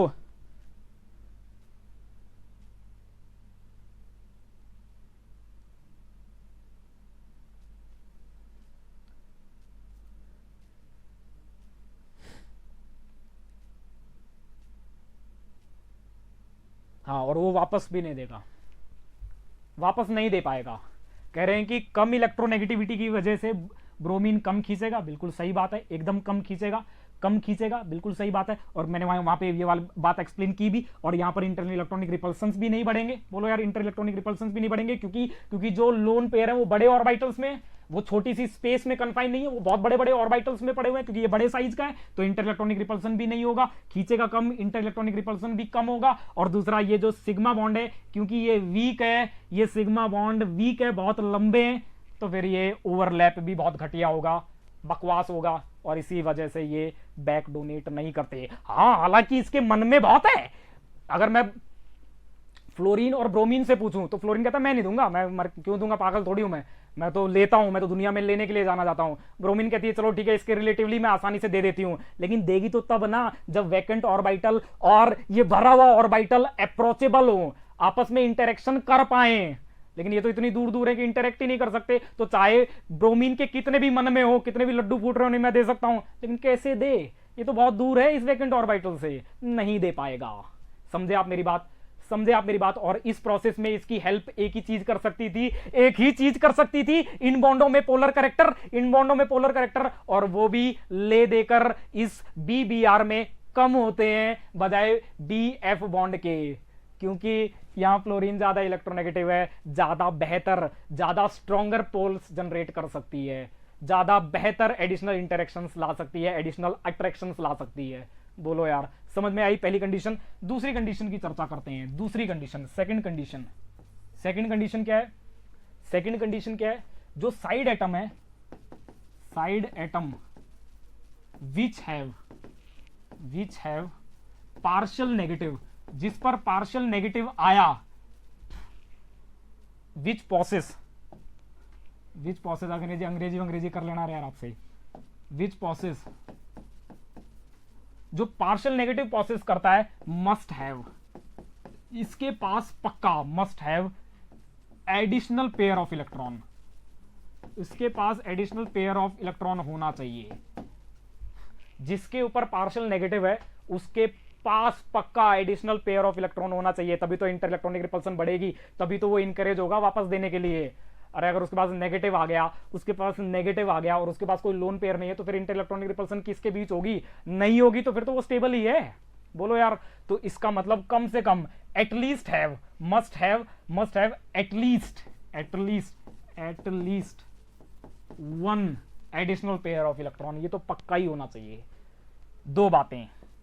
तीसरी बात, अच्छा ये सब हो गया, साइड एटम पर ये सारी घटनाएं हो गई, साइड एटम पर पार्शियल नेगेटिव आ गया, साइड एटम पर इंटर इलेक्ट्रॉनिक रिपल्सन्स बढ़ गए, साइड एटम पूरी तरह से अनस्टेबल हो चुका है, फ्लोरीन की वाट लग चुकी है इंटर इलेक्ट्रॉनिक रिपल्सन से, तो अब वो स्टेबलाइज होना चाह रहा है, और स्टेबलाइज होने के लिए वो इस इलेक्ट्रॉन पेयर को, इस एडिशनल इलेक्ट्रॉन पेयर को स्टेबलाइज करने की कोशिश करेगा। कैसे करेगा?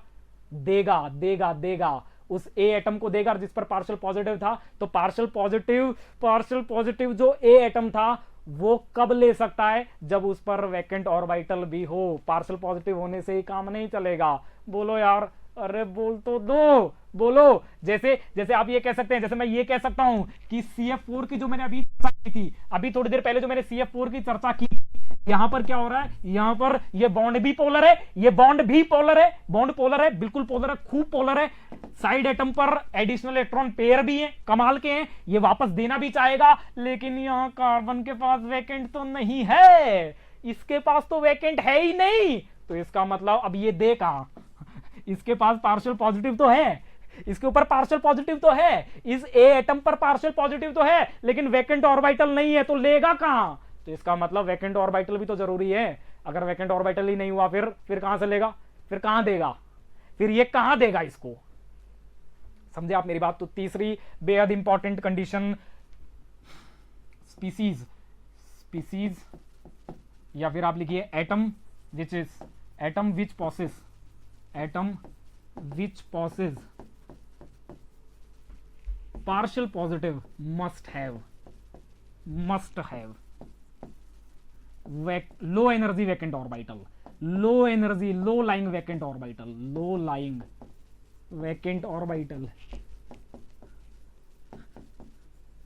और यहां पर अगर मैं वैकेंट की बात कर भी लूं तो वो कौन सा होगा? Sigma star.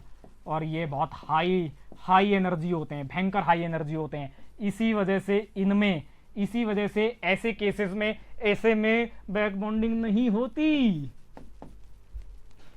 तो यहां पर तीसरी जो बेहद इंपॉर्टेंट कंडीशन है वो क्या है, जिसके ऊपर पार्शियल पॉजिटिव आया है उसके पास वैकेंट ऑर्बिटल भी तो होना चाहिए, तभी तो लेगा उसमें, तभी तो वो साइड एटम अपने लोन पेयर को स्टेबलाइज कर पाएंगे, नहीं तो करेंगे कहां, वो तो वहीं रह जाएगा, नहीं तो साइड एटम पे ही रह जाएगा और वहीं वो कलेश मचाता रहेगा, वहीं वो उसका जीना आराम कर देगा। बोलो यार, अरे बोल तो दो।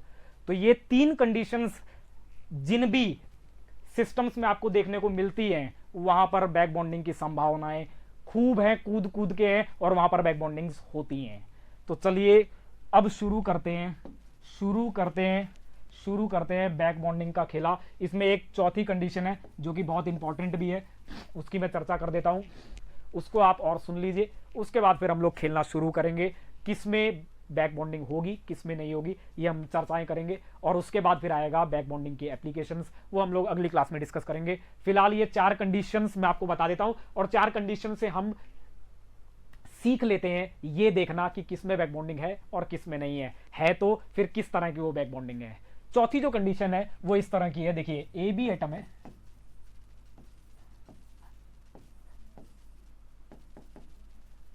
इसके पास वैकेंट ऑर्बिटल, साइड एटम के पास भरा हुआ ऑर्बिटल, ये 2p है और ये 2p है, ठीक है। दूसरा अगर मैं चर्चा करूं,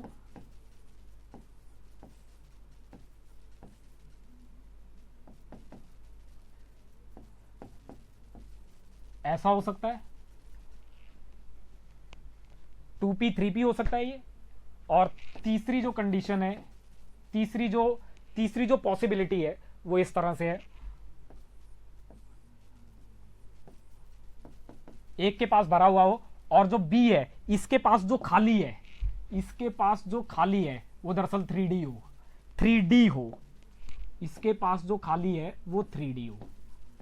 बोलो यार, ये 3 कंडीशंस हो सकती है, मतलब ये 2p और ये 3D है। बोलो भाई, मतलब एक बार क्या है, देने वाला भी 2p सेकंड पीरियड का है और लेने वाला भी सेकंड पीरियड का ही है, मतलब 2p से दे रहा है और 2p में ही ले रहा है। एक बात ये इस तरह का केस हो सकता है, या दूसरा केस ये हो सकता है कि ये 2p से दे रहा है और ये अच्छा सॉरी 3p में तो कभी नहीं लेगा, 3d में ही लेगा। सॉरी इसे मैंने उल्टा लिख दिया है, इसको आप इस तरह से लिख दीजिए, इसे मैंने उल्टा लिख दिया है, इसे आप इस तरह से लिख दीजिए, इस तरह से लिख दीजिए। ये हो गया 2p और ये हो गया 3p। हाँ ये बात ध्यान रखना, देखिए ये बात ध्यान रखना, देने वाला ऑर्बिटल है, मैं दोबारा बता देता हूं, दोबारा एक्सप्लेन कर देता हूं। चौथी जो कंडीशन है, 3 कंडीशन हमने देखी, 3 कंडीशन में पहली कंडीशन बॉन्ड पोलर होना चाहिए, ए बी के बीच में जो बॉन्ड है वो पोलर होना चाहिए, भयंकर पोलर होना चाहिए। दूसरा क्या है, दूसरा जिसके ऊपर पार्शियल नेगेटिव है उसके पास एक एडिशनल इलेक्ट्रॉन पेयर होना चाहिए। तीसरा जिसके पास पार्शियल पॉजिटिव है उसके पास वैकेंट ऑर्बिटल होना चाहिए। ये 3 कंडीशन हमने देखी। चौथी ये जो कंडीशन है इसमें ये कह रहा है कि एक बार 2p ऑर्बिटल भरा हुआ हो और 2p खाली हो, मतलब दोनों ही सेकंड पीरियड के हो, एक भरा 2p हो और वैकेंट 2p हो। एक कंडीशन ये बनती है, एक केस ये बनता है। दूसरा केस ये बनता है कि भरा हुआ 3p हो और वो वैकेंट 2p में दे, भरा हुआ 3p हो और वो वैकेंट 2p में दे। और तीसरी कंडीशन ये बनती है कि भरा हुआ 2p हो और वो 3d में दे।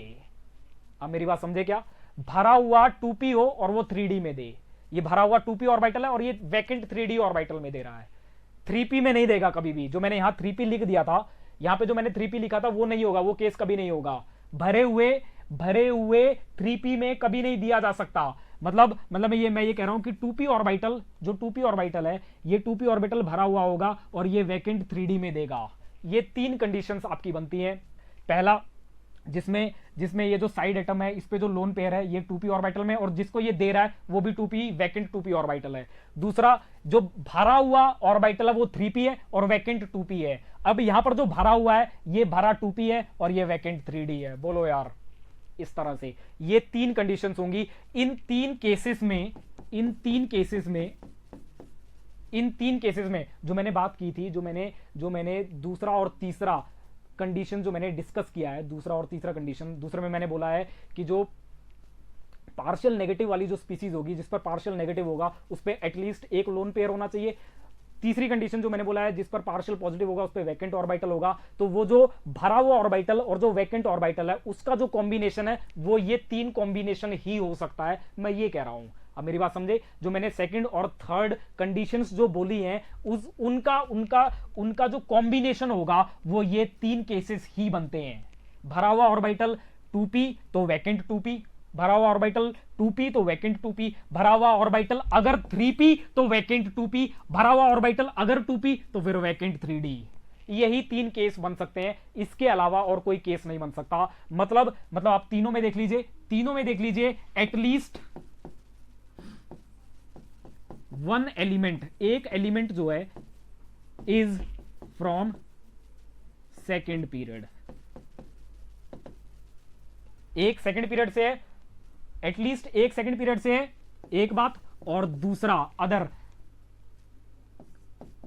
अदर एलिमेंट जो देखिए, एक तो इसमें से सेकंड पीरियड का पक्का ही होगा, और जो दूसरा रह गया जैसे ये मैंने सेकंड पीरियड का ले लिया, तो ये कौन सा हो सकता है, क्या ये second period, third period, fourth period, कौन सा हो सकता है? तो एटलीस्ट एक तो सेकंड पीरियड का होगा पक्का, एक मैंने सेकंड पीरियड का फिक्स कर लिया, और जो दूसरा होगा other element must be from either second और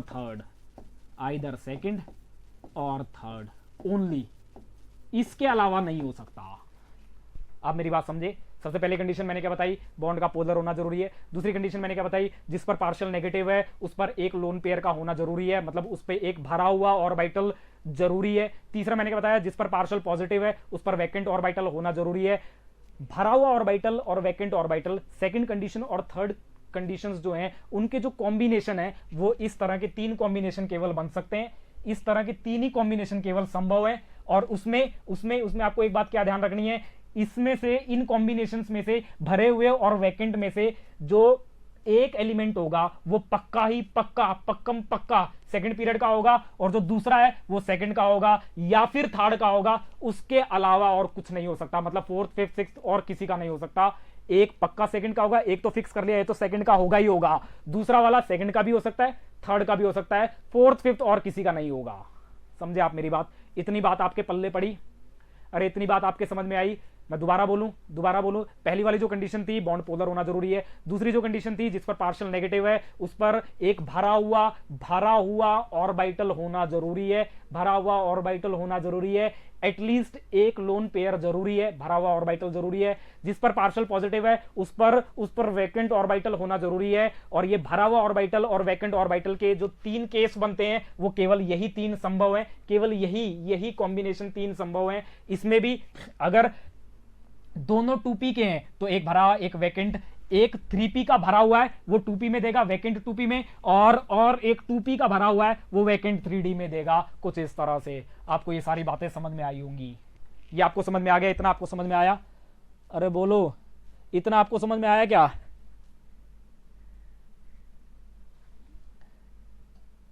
ना, बिल्कुल चंचल शर्मा, बिल्कुल पॉसिबल नहीं है। 2p से 4p बिल्कुल संभव नहीं है, एकदम संभव नहीं है।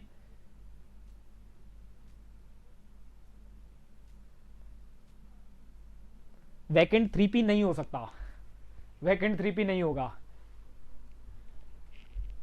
वैकेंट 3p किसके केस में होगा? अच्छा, आप कह रहे हैं वैकेंट 3p, तो वैकेंट 3p किसके केस में होगा? ALF3 के केस में।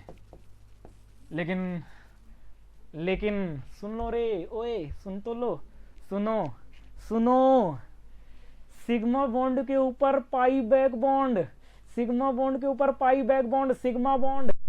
Bond covalent bond. क्या ये कोवेलेंट है क्या? अरे पाई बैक बॉन्ड तो तब बनेगा ना जब सिग्मा कोवेलेंट बॉन्ड हो।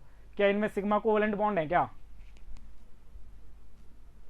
अरे पाई बैक बॉन्ड कोवेलेंट केमिस्ट्री का कॉन्सेप्ट है, ये आयनिक कंपाउंड है। इसमें हो सकता है वो वैकेंट 3p जिसकी चर्चाएं आप कर रहे हैं, लेकिन नहीं, अपने को नहीं देना है ये आंसर। अरे बोलो, अपने को नहीं देना ये आंसर। अरे बोल तो दो, अरे बोलो, चमका क्या?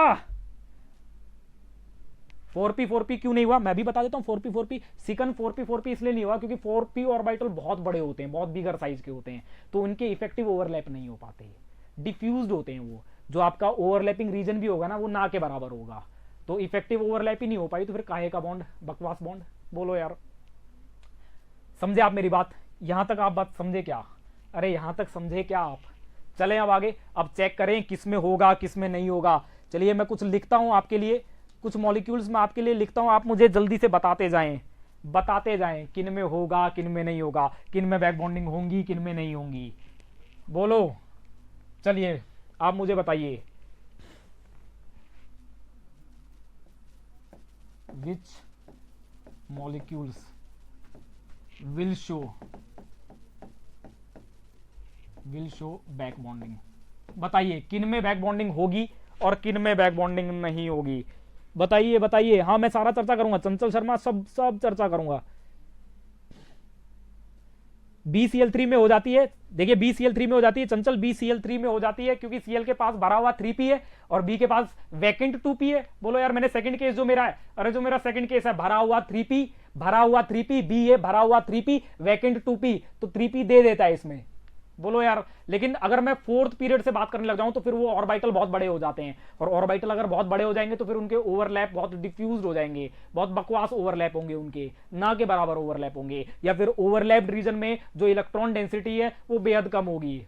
ओवरलैप इंटीग्रल्स की वैल्यू, एस की वैल्यू जो आप क्वांटम में पढ़ते हैं वो बहुत निग्लिजिबली स्मॉल आएंगी, तो उनका कोई मतलब नहीं रह जाता। ये आपको समझ में आ रहा होगा। चलिए आगे चलें।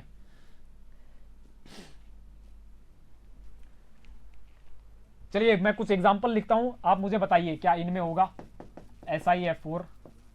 दूसरा, मैं आपको कुछ एग्जांपल्स लिख देता हूं, आप मुझे फटाफट बता दीजिए क्या इनमें होगा या नहीं होगा।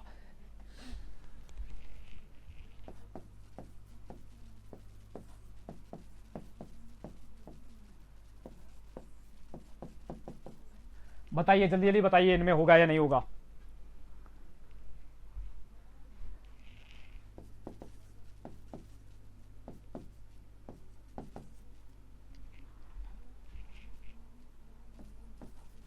जल्दी जल्दी बताइए।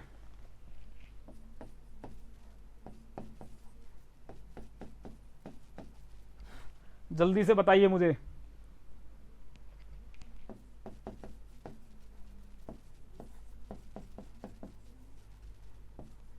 वो सारी कंडीशंस, जो 3 कंडीशंस मैंने बताई हैं और जो चौथा मैंने केस कॉम्बिनेशन बनाया है, जो सेकंड और थर्ड का वैकेंट ऑर्बिटल और भरे हुए ऑर्बिटल का जो मैंने कॉम्बिनेशन बनाया है फोर्थ कंडीशन में, वो सब आपको अपने दिलो दिमाग में रखना है। एक बात और दूसरा कि ये जितना भी कॉन्सेप्ट है, ये जितने भी बैक बॉन्डिंग के कॉन्सेप्ट हैं, ये कोवेलेंट मॉलिक्यूल में लगेंगे। कोवेलेंट मॉलिक्यूल में, आयनिक मॉलिक्यूल में मत लगा लेना।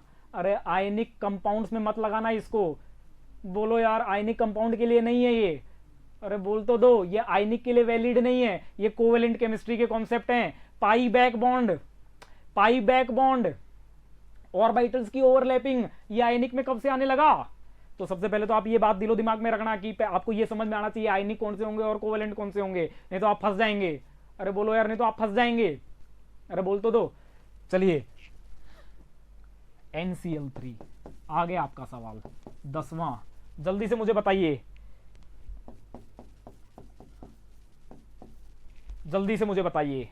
जल्दी से बता दीजिए मुझे किन में होगी किन में नहीं होगी। क्या SiF4 में होगी? तो आप मुझे बताइए, क्या SiF बॉन्ड पोलर है? हाँ है। पहली कंडीशन सेटिस्फाई होगी? हाँ बिल्कुल होगी। बोलो यार, पहली वाली कंडीशन सेटिस्फाई होगी? हाँ बिल्कुल होगी। जिस पर पार्शियल नेगेटिव है उसके पास भरा हुआ ऑर्बिटल है क्या? उसके पास एटलीस्ट एक लोन पेयर है क्या? हाँ है। बोलो यार कौन सा है? 2p ऑर्बिटल है। बोलो यार, इसके पास वैकेंट 3d है क्या? हाँ हाँ हाँ हाँ है। तो इसका मतलब ये कॉम्बिनेशन हो गया। बोल तो दो यार, मतलब यहां पर पाई बैक बॉन्डिंग हो जाएगी। अरे बोलो, इस तरह से आपको चेक करना है, जल्दी से चेक करिए। सेकंड वाले में हो जाएगी। चलिए सेकंड वाला चेक करके देखते हैं। हाँ, सेकंड वाले में देखिए, सेकंड वाले की अगर मैं बात करूं तो सेकंड वाले में बोरोन के पास क्या है? बोरोन के पास वैकेंट 2p है। बोलो यार, वैकेंट 2p है। और अगर क्लोरीन की बात करूं तो इसके ऊपर पार्शियल नेगेटिव है। बोलो यार, पार्शियल नेगेटिव है, एक लोन पेयर भी है, और वो लोन पेयर किसमें है? वो लोन पेयर 3p में। बोलो यार, तो इस तरह की पाई बैक बॉन्डिंग होगी। बोलो यार, इसमें भी हो जाएगी।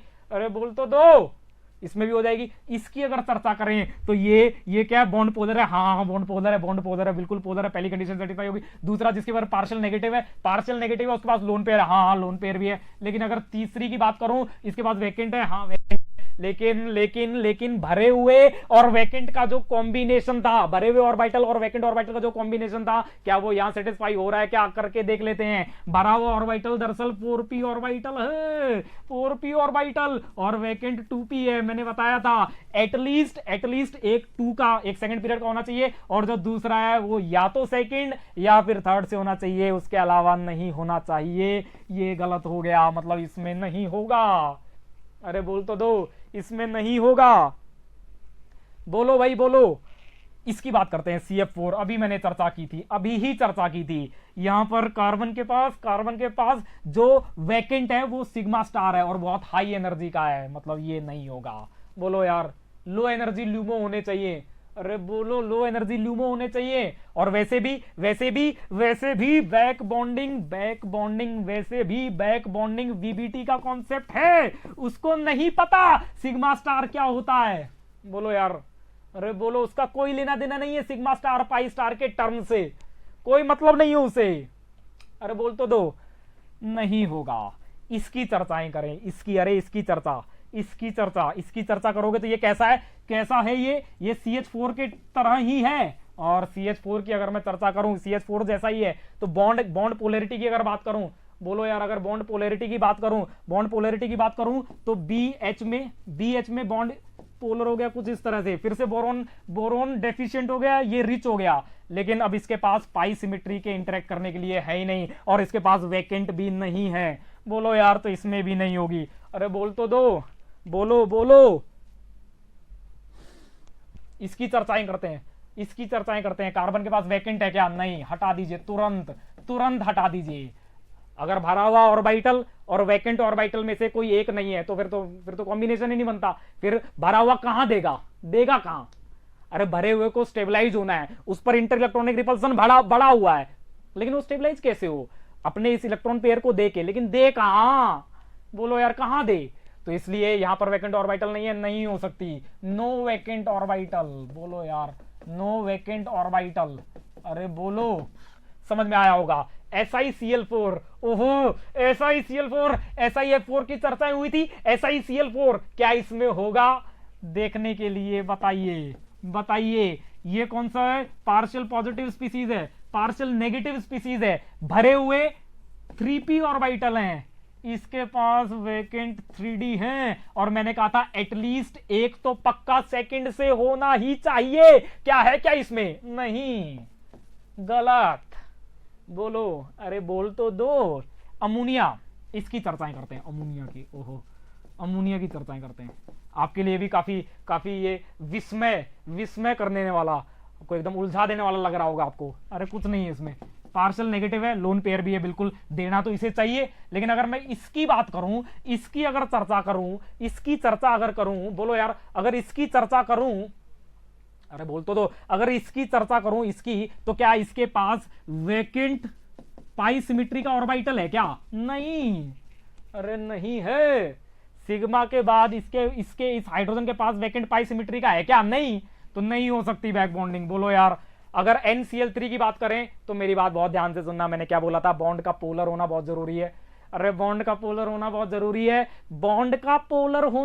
जरूरी है, लेकिन यहां बॉन्ड पोलर ही नहीं है। लगभग नॉन पोलर टाइप बॉन्ड है ये, बहुत कम पोलैरिटी है, बहुत कम, ना के बराबर पोलैरिटी है। जो आपके पास पोल्स जनरेट हुए हैं, पार्शियल नेगेटिव और पार्शियल पॉजिटिव, बेहद कम स्ट्रेंथ के हैं, बहुत कम स्ट्रेंथ के, बहुत कम। तो उकसा ही नहीं सकते इस नाइट्रोजन को कि जा अपने लोन पेयर दे दे, ऐसा कुछ नहीं हुआ है। इतने ज्यादा पार्शियल नेगेटिव जनरेट ही नहीं हुए हैं कि यहां पर इंटर इलेक्ट्रॉनिक रिपल्सन बहुत ज्यादा बढ़ जाए और ये दे दे ना। यहां पर ये जो बॉन्ड है ये बहुत कम पोलर है, और इसी वजह से ये नाइट्रोजन एटम, ये नाइट्रोजन सेंटर बिल्कुल इनकरेज नहीं है बैक डोनेशन के, इसलिए यहां पर भी बैक डोनेशन नहीं होगी। यहां पर कौन सी कंडीशन सेटिस्फाई नहीं हो रही है? पहली ही कंडीशन, बॉन्ड का सिग्निफिकेंटली पोलर होना बहुत जरूरी है। जैसा मैंने बोला था, BF में इतनी ज्यादा लूट लेता है फ्लोरीन कि वो पागल हो जाता है। अब उसमें रिपल्सन इतने ज्यादा हो रहे हैं, अब वो इनकरेज हो रहा है वापस देने के लिए। लेकिन यहां पर नाइट्रोजन इतनी लूट ही नहीं पा रहा, क्योंकि दोनों की इलेक्ट्रोनेगेटिविटी लगभग एक जैसी ही है। तो ये बिल्कुल इनकरेज नहीं है वापस देने के, ये बिल्कुल, इसका एकदम मन नहीं है वापस देने का। बोलो यार, तो यहां पर नहीं होगा। अगर इसकी चर्चाएं करें तो बॉन्ड तो पोलर है, लेकिन यहां पर साइड एटम कार्बन है और कार्बन पर वैकेंट कुछ नहीं है, तो मतलब यहां पर भी बैक बॉन्डिंग नहीं होंगी। चलिए आगे चलते हैं, बोलो यार, अरे बोलो, आगे चले। आगे मैं कुछ और एग्जांपल लिख रहा हूं, कुछ एग्जांपल्स और लिख रहा हूं, उन एग्जांपल्स को और आप उतार लीजिए।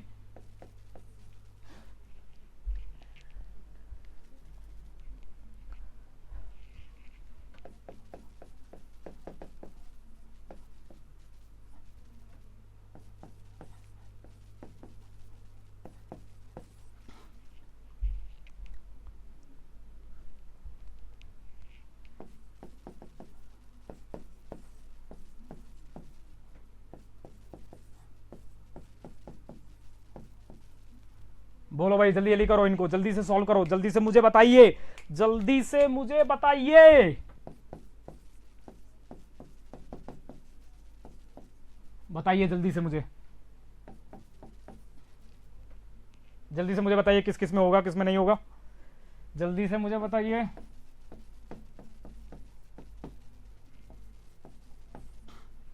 जल्दी से मुझे बताइए किस में होगा, किस में नहीं होगा।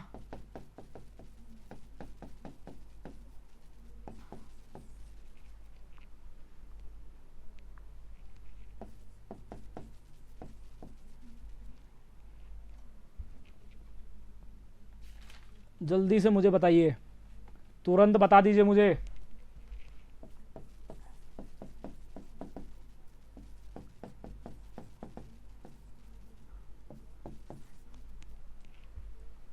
जल्दी से मुझे बताइए किस किस में होगा, किस में नहीं होगा। अरे किस किस में होगा, किस में नहीं होगा, मुझे बताइए जल्दी से।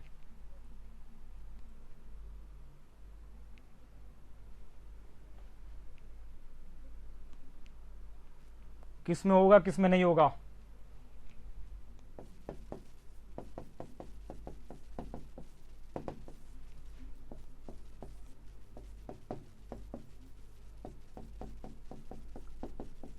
जल्दी से मुझे बताइए, तुरंत बता दीजिए।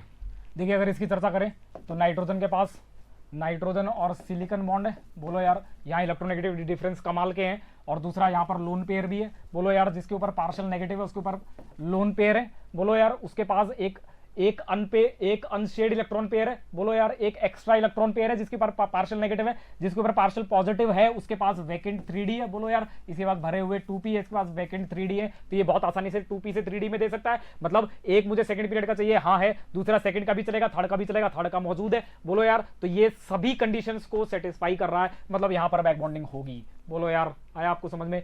यहां अगर मैं चर्चा करूं O और H की, अगर चर्चा करूं तो फिर से यहां पार्शियल नेगेटिव है, यहां पार्शियल पॉजिटिव, अमोनिया की तरह ही है, ये पार्शियल नेगेटिव पार्शियल पॉजिटिव है, लेकिन यहां पर वैकेंट ऑर्बिटल नहीं है, वैकेंट ऑर्बिटल नहीं है, और वैकेंट ऑर्बिटल नहीं होगा तो तीसरी वाली कंडीशन आपकी सेटिस्फाई नहीं हो पाएगी, बोलो यार, और अगर तीसरी कंडीशन सेटिस्फाई नहीं हुई तो फिर मतलब यहां बैक बॉन्डिंग नहीं होगी। यहां अगर मैं चर्चा करूं OF की, बोलो यार, तो यहां उल्टा हो जाएगा, यहां पार्शियल नेगेटिव हो गया, यहां पार्शियल पॉजिटिव हो गया।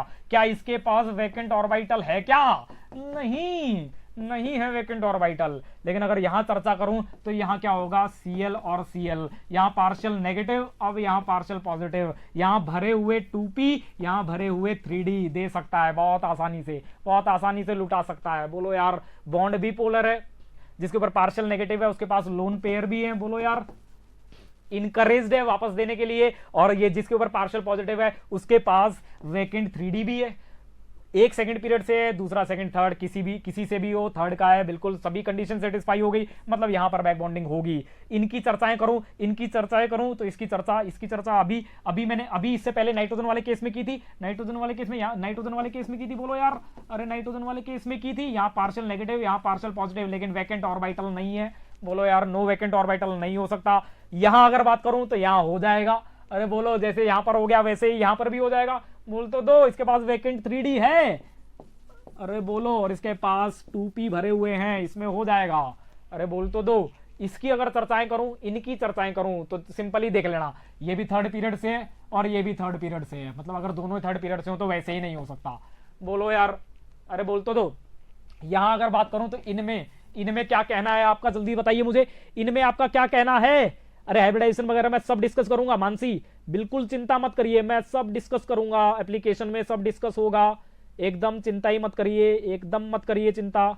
इनमें क्या होगा बताइए, मुझे जल्दी से बता दीजिए, इनमें क्या होगा, इनके वाले में क्या होगा, इस 18 वाले केस में क्या होगा। याद रखना, मैंने फिर से बोला था, बैक बॉन्डिंग किसका कॉन्सेप्ट है, पाई बॉन्ड किसका कॉन्सेप्ट है, ओवरलैपिंग का कॉन्सेप्ट, और ओवरलैपिंग सब कोवलेंट केमिस्ट्री में चलती है। आयनिकों को तो पता ही नहीं, आयन ने तो कभी देखी ही नहीं, आयनों को पता ही नहीं है ओवरलैपिंग फोवरलैपिंग क्या होती है, उन्हें कोई मतलब नहीं है, वो इलेक्ट्रॉन ट्रांसफर करते हैं और आपस में इलेक्ट्रोस्टैटिक अट्रैक्शन से जुड़े रहते हैं, दैट्स इट। उन्हें कोई मतलब नहीं है कहां ऑर्बिटल है, कहां ओवरलैपिंग हो रही है, कितनी हो रही है, किस डायरेक्शन से आना है, कहां से जुड़ना है, उन्हें कोई मतलब नहीं है। उन्हें केवल इलेक्ट्रोस्टैटिक इंटरेक्शन से मतलब होता है, जो कि नॉन डायरेक्शनल होती हैं। बोलो यार, जिनमें ओवरलैपिंग फोवरलैपिंग के कोई लफड़े नहीं होते। तो सिंपल है, ये क्या है, ये आयनिक कंपाउंड है, और आयनिक कंपाउंड में तो सिग्मा बॉन्ड ही नहीं होते, तो काहे के पाई बॉन्ड। यहां अगर चर्चा करूं तो मुझे बताइए इसका क्या खेला है।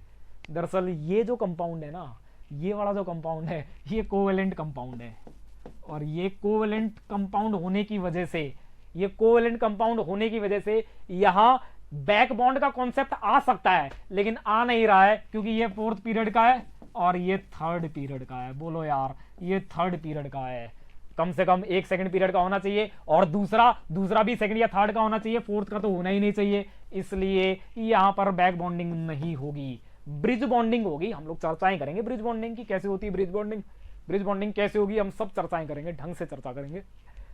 HCF2 HCF4, बताइए इसके ऊपर पार्शियल पॉजिटिव आएगा, इसके ऊपर पार्शियल नेगेटिव, बहुत बढ़िया, ऐसा ही चाहिए भी। इसके पास भरा हुआ ऑर्बिटल है, हाँ भरा हुआ ऑर्बिटल है, बिल्कुल है। इसके पास एक लोन पेयर है, एक क्या, इसके पास तो 3-3 लोन पेयर पड़े हुए हैं, खूब है इसके पास, मालामाल है, ये फ्लोरीन है, खूब है, मालामाल है। लेकिन क्या इस जिनोन के पास वैकेंट ऑर्बिटल है क्या? नहीं, इसके तो 5p 5p सब भरे होते हैं। बोलो यार, इसके तो 5p भरे हैं, अरे बोलो, इसके 5p भरे, 5d की बात करेगा तो बहुत हाई एनर्जी का हो जाएगा, और वैसे भी अपने काम का नहीं है, क्योंकि वो 5th पीरियड का है। बोलो यार, वो तो 5th पीरियड का है वैसे भी, तो इनमें नहीं हो पाएगी। बोल तो दो, इनमें अगर चर्चा करूं तो बॉन्ड तो पोलर है, बिल्कुल पोलर है। यहां पर जिस पर पार्शियल नेगेटिव है उसके ऊपर लोन पेयर भी, हाँ वही चाहिए भी। इसके ऊपर हमें एक वैकेंट ऑर्बिटल चाहिए था, इस पे वैकेंट ऑर्बिटल चाहिए था, है क्या? नहीं।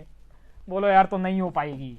बोलो, अगर इसकी चर्चा करूं तो इसके ऊपर एक 3D है क्या? हाँ हाँ हाँ हाँ, है। यहां पर पार्शियल नेगेटिव, यहां पार्शियल पॉजिटिव, मतलब हो सकती है। बोलो यार, बोलो, ये 3rd पीरियड का, दूसरा 2nd पीरियड का है। अरे बोलो, कॉम्बिनेशन सही बैठ गया है। वैकेंट 3D है, भरा हुआ 2p है, बहुत आसानी से इस वैकेंट 3p में दे दे, वैकेंट 3D में दे देगा। बोलो यार, वैकेंट 3D है, भरा हुआ 2p है नाइट्रोजन के पास, बहुत आसानी से इस वैकेंट 3D में दे देगा, और यहां पाई बैक बॉन्ड बन जाएंगे। बोलो यार, आपको समझ में आया? चलिए आगे कुछ और एग्जांपल रह गए हैं जो मैं लिख देता हूं। 30 एक एग्जांपल है, अगर आप उतना कर देंगे तो फिर आज का मेरा दिन सफल हो जाएगा। उसके बाद अगली क्लास में हम लोग एप्लीकेशंस डिस्कस करेंगे, एप्लीकेशंस की खूब चर्चाएं होंगी। सर 22 में भी होगी, 22 में, हाँ 22 में होगी, बिल्कुल होगी, है, एकदम है, बिल्कुल मैं सेटिस्फाइड हूं, कोई दिक्कत नहीं है। बताइए, क्या CF3 पॉजिटिव में होगी क्या CF3 नेगेटिव में होगी क्या CCl3 पॉजिटिव में होगी क्या? जल्दी मुझे बता दीजिए, जल्दी मुझे बता दीजिए।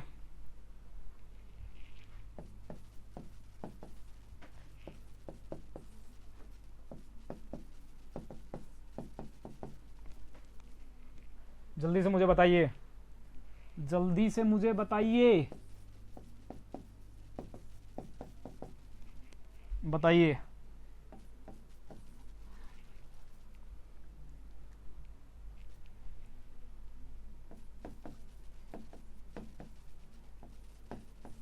जल्दी से मुझे बता दीजिए।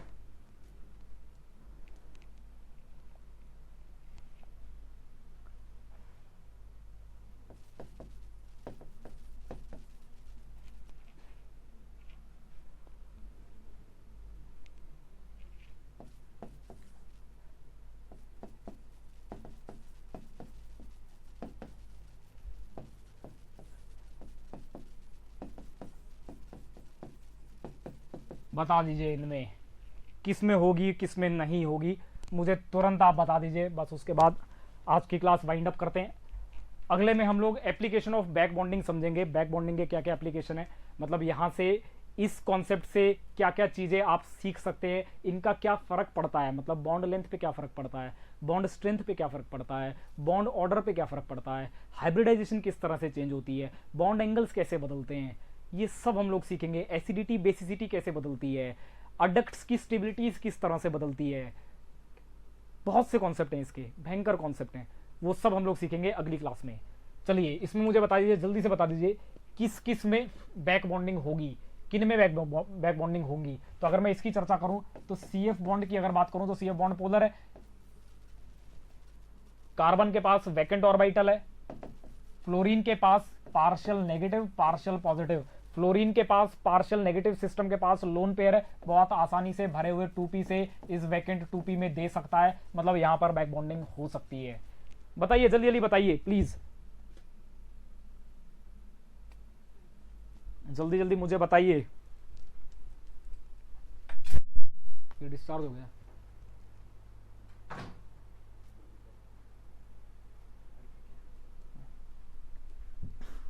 दूसरे वाले की अगर चर्चा करूं, इस एग्जांपल की अगर चर्चा करूं तो यहां पर क्या होगा, कार्बन के पास ये कुछ इस तरह से होगा, बोलो यार, इस तरह से होगा, इस तरह से होगा, बोलो यार, इस तरह से होगा, इस तरह का सिस्टम होगा ये।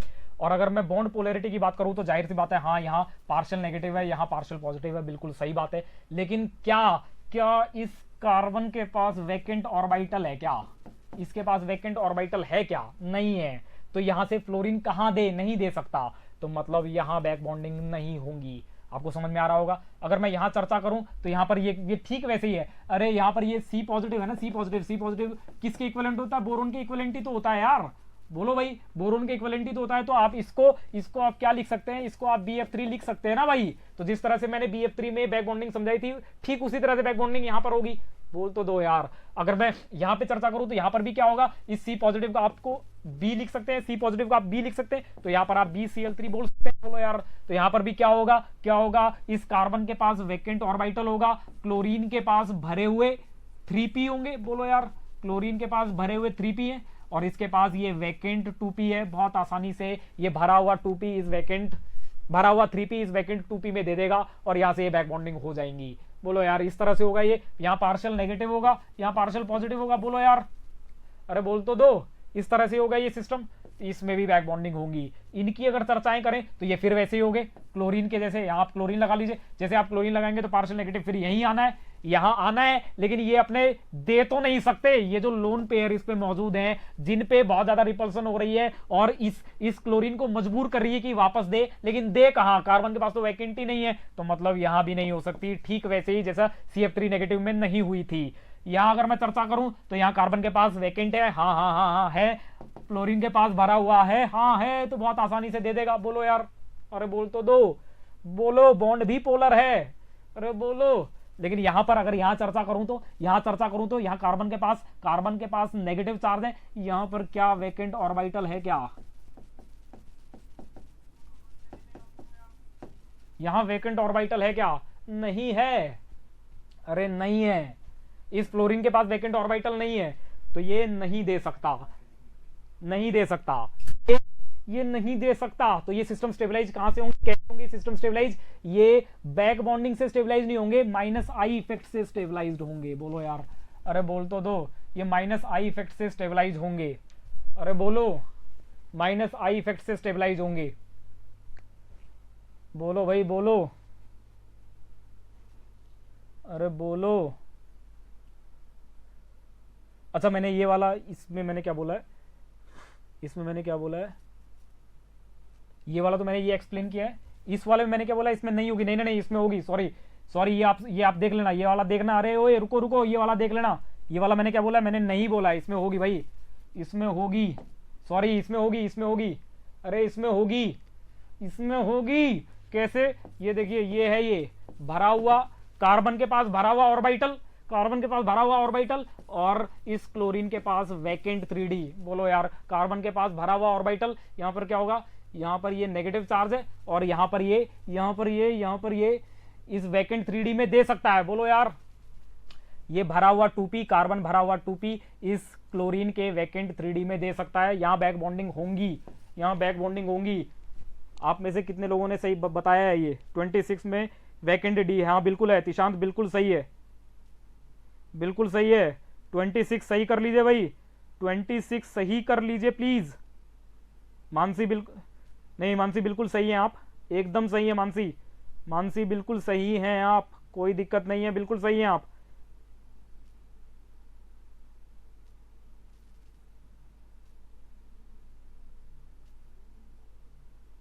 हाँ बिल्कुल कर सकता है, श्वेता बिल्कुल सही कह रही हैं आप, एकदम कर सकता है। मैंने बोल दिया है, मैंने बोल दिया है, मैंने बोल दिया है, श्वेता बिल्कुल सही है। सुप्रिया आपका कौन सा डाउट है, बताइए मुझे, जल्दी से बताइए मुझे। अरे सुप्रिया जल्दी बताइए, क्योंकि ये इसकी बैटरी लो है, इसीलिए मैं चार्ज में ये लगा हुआ है, इसीलिए मैं आपके सामने भी नहीं हूँ। सुप्रिया जल्दी से बताइए मुझे क्या है आपका डाउट। मैं इसे कंप्लीट कर देता हूँ, फिर मैं आपके डाउट ही लूंगा। मैं 5 मिनट में इसे कंप्लीट कर रहा हूँ, फिर मैं आपके डाउट ही लूंगा, प्लीज घबराइए नहीं। देखिए 26 में बैक बॉन्डिंग होगी, पक्का होगी बैक बॉन्डिंग। ये ये मैंने यहाँ पे काट दिया था, रॉन्ग कर दिया था, यहाँ पर ये बैक बॉन्डिंग होगी भाई इसमें। अरे होगी इसमें बैक बॉन्डिंग। कार्बन अपने भरे हुए 2p से क्लोरीन के वैकेंट 3d में देता है। बोलो यार, क्लोरीन के वैकेंट 3d में देता है, अपने भरे हुए 2p से क्लोरीन के वैकेंट 3d में देगा, और यहाँ बैक बॉन्डिंग्स खूब होंगी, कूद कूद के होंगी। यहाँ पर तो हो ही रही है, बोलो यार, यहाँ तो हो ही रही है। अगर इसकी चर्चा करूं तो ये देखिए, भरा हुआ जो ऑर्बिटल है, इसके पास जो भरा हुआ ऑर्बिटल है, क्लोरीन के पास वैकेंट ऑर्बिटल नहीं है, इसीलिए यहां पर बैक बॉन्डिंग नहीं हो रही है, और ये सिस्टम -I इफेक्ट से ही स्टेबलाइज होते हैं। लेकिन अगर मैं यहां चर्चा करूं तो यहां पर फिर वैसा ही केस बन गया। बोलो यार, ये फिर वैसा ही केस बन गया। अरे बोल तो दो, ये फिर वैसा ही केस बन गया। यहां पर कार्बन के पास भरा हुआ 2p है और क्लोरीन के पास वैकेंट 3d है। बोलो यार, तो ये क्या कर सकता है, ये भरा हुआ इसको डोनेट कर सकता है, यहां पर बैक बॉन्डिंग्स होंगी। बोलो यार, समझ में आया? इसकी चर्चाएं करें तो यहां पर क्या है, भरा हुआ 3p है, इसके पास वैकेंट 2p है, तो भरा हुआ 3p इस वैकेंट 2p में दे सकता है, मतलब यहां पर भी बैक बॉन्डिंग होंगी। बोलो यार, समझ में आया? इसकी, इन दोनों की अगर मैं चर्चाएं करूं तो बहुत जरूरी है कि जिन ऑर्बिटल्स के बीच इंटरेक्शन हो रही है, जिन ऑर्बिटल्स के बीच, फील्ड ऑर्बिटल्स और वैकेंट ऑर्बिटल्स के बीच, फील्ड और वैकेंट ऑर्बिटल्स जो हैं, इनके बीच जो इंटरेक्शन हो रही है, ये इंटरेक्शन तभी संभव है, इंटरेक्शन इज ओनली पॉसिबल, ये तभी पॉसिबल है जब ये दोनों कॉम्बिनेशन फील्ड और वैकेंट एडजेसेंट पर हो। अगर ये एडजेसेंट पे नहीं हुए तो फिर इंटरेक्शन ही नहीं हो पाएगी, और अगर इंटरेक्शन नहीं हुई तो फिर काहे की बैक बॉन्डिंग। बोलो यार, अरे ये भरा हुआ इसके साथ कैसे इंटरेक्ट कर पाएगा? बीच में तो ये आ गया, बीच में तो CH2 ग्रुप आ गया, तो इनमें इंटरेक्शन ही नहीं हो सकती, और इंटरेक्शन नहीं हो सकती मतलब बॉन्ड ही नहीं बन सकते, ओवरलैप नहीं हो सकते, बॉन्ड नहीं बन सकते, तो काहे की बैक बॉन्डिंग। बोलो यार, और इनमें भी ऐसा ही होगा, अरे इनमें भी ऐसा ही होगा, इनमें भी ऐसा होगा। तो यहां से आपको एक बात और समझ में आई होगी, ये इंटरेक्शंस नहीं हो सकती क्योंकि बीच में ये आ गया, ये ऑर्बिटल्स आपस में ओवरलैप कर ही नहीं सकते क्योंकि बहुत दूर दूर हो गए। बोलो यार, अरे बोल तो दो। तो यहां से क्या होगा, एक बात आपको और समझ में आई, जो दो ऑर्बिटल कॉम्बिनेशन है फील्ड और वैकेंट, वो पक्का ही एडजेसेंट पे होने चाहिए। अगर वो आपस में दूर दूर हैं, बीच में एटम्स मौजूद हैं, ब्रिजिंग एटम्स मौजूद हैं, इस तरह से अगर इंटरमीडिएट स्केलेटन मौजूद है, तो फिर ये आपस में इंटरेक्शन नहीं कर पाएंगे, और फिर यहां पर कोई बैक बॉन्डिंग नहीं हो पाएगी, कोई ओवरलैपिंग नहीं हो पाएगी, और यहां बैक बॉन्डिंग्स नहीं लगेंगी, यहां पर बैक बॉन्डिंग्स का कोई मतलब नहीं है। बोलो यार, कतई कोई मतलब नहीं है। आपको समझ में आई मेरी बातें? अगली क्लास में हम लोग डिस्कस करेंगे एप्लीकेशन ऑफ बैक बॉन्डिंग की क्या क्या एप्लीकेशंस हैं, कहां कहां ये लगती है, किन किन प्रॉपर्टीज को ये बदलती है, और किस तरह से बोराजीन और बेंजीन आइसोस्ट्रक्चरल हैं, कौन कौन से उनके बिहेवियर एक जैसे हैं, कहां उनकी केमिकल प्रॉपर्टीज मेल खा जाती है, कहां कहां उनकी केमिकल प्रॉपर्टीज अलग अलग हैं, किस तरह से बोराजीन थर्मोडायनेमिकली ज्यादा स्टेबल है लेकिन काइनेटिकली ज्यादा रिएक्टिव भी है। हम लोग सब सीखेंगे अगली क्लास में एप्लीकेशन ऑफ बैक बॉन्डिंग के साथ। तब तक के लिए शुक्रिया। आपके जो डाउट्स हैं वो अभी मैं क्लियर कर देता हूं, जो भी आपको डाउट है प्लीज जल्दी मुझे बता दीजिए। क्वेश्चन नंबर 22 में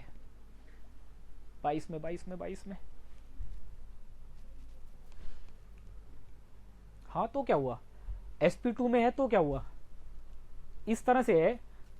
अरे नहीं, sp2 में देखिए देखिए मेरी बात बहुत ध्यान से सुनना, ओए मेरी बात बहुत ध्यान से सुनना। देखिए ये क्या है, ये वाला एक सिग्मा और एक ये लोन पेयर, एक ये लोन पेयर, लेकिन ये sp2 में तब तक था, सुनना मेरी बात बहुत ध्यान से मानसी, ये जिसका भी सवाल है, ये sp2 में तब तक था जब तक ये इंटरेक्शन नहीं कर रहा था इस सिलिकॉन के 3d ऑर्बिटल से। जैसे ही ये सिलिकॉन के 3d ऑर्बिटल के साथ पाई बॉन्ड बनाएगा ना, पाई इंटरेक्शन करेगा ना, तो अब ये नाइट्रोजन, ये जो नाइट्रोजन अगला अगला रेजोनेटिंग स्ट्रक्चर जब आप इसका बनाएंगे तो दरअसल ये जो नाइट्रोजन के ऊपर ये जो लोन पेयर जो अभी तक sp2 था, इस 3d के साथ पाई इंटरेक्शन करने पर अब ये हाइब्रिडाइजेशन का हिस्सा नहीं रहेगा और ये sp बन जाएगा। अरे ये पाई इंटरेक्शन कर सकता है ना, ये लोन पेयर पाई इंटरेक्शन कर सकता है ना, इसलिए ये 3p, इसलिए ये sp2 में नहीं रहेगा, ये p में आ जाएगा, प्योर p ऑर्बिटल में। मेरी बात दोबारा ध्यान से सुन लीजिए, क्या बोल रहा हूं मैं कह रहा हूं कि ये जो नाइट्रोजन पे लोन पेयर है, ये पाई इंटरेक्शन कर सकता है ना भाई, ये 3d के साथ पाई बॉन्ड बना सकता है ना, तो ये क्या करेगा, ये sp2 में ना रहकर एक एडिशनल पाई बॉन्ड बनाकर सिस्टम को और ज्यादा स्टेबलाइजेशन प्रोवाइड करेगा। अरे ये लोन पेयर ससेप्टिबल है, ये लोन पेयर, इस लोन पेयर की औकात है कि ये इस पूरे सिस्टम को एक नया बॉन्ड दे सकता है, तो ये नया बॉन्ड देगा पूरे सिस्टम को, उससे एक नया बॉन्ड बनेगा और सिस्टम में और एनर्जीज रिलीज होंगी और सिस्टम और ज्यादा स्टेबलाइज होंगे। मतलब इसका अगला रेजोनेटिंग स्ट्रक्चर आप देखेंगे तो उसमें नंबर ऑफ बॉन्ड्स ज्यादा होंगे, और आपने खूब समझा होगा जीओसी में, जिस रेजोनेटिंग स्ट्रक्चर में नंबर ऑफ बॉन्ड्स ज्यादा होते हैं वो रेजोनेटिंग स्ट्रक्चर वैसे ही बहुत ज्यादा स्टेबल होता है, क्योंकि उसको बॉन्ड एनर्जीज के ज्यादा फायदे मिलते हैं। तो यहां पर ये लोन पेयर क्योंकि ये सक्षम है, क्योंकि ये एलिजिबल है पाई इंटरेक्शन करने के लिए, तो ये sp2 में ना रहकर प्योर p ऑर्बिटल में रहता है और वहां पर ये पाई इंटरेक्शन करता है वैकेंट 3d के साथ, जिस इंटरेक्शन को हम लोग पाई back bond, pi coordinate bond कह रहे हैं, पाई बैक बॉन्ड कह रहे हैं। समझ में आया आपको? चलिए और कोई सवाल है तो मुझसे पूछ लीजिए।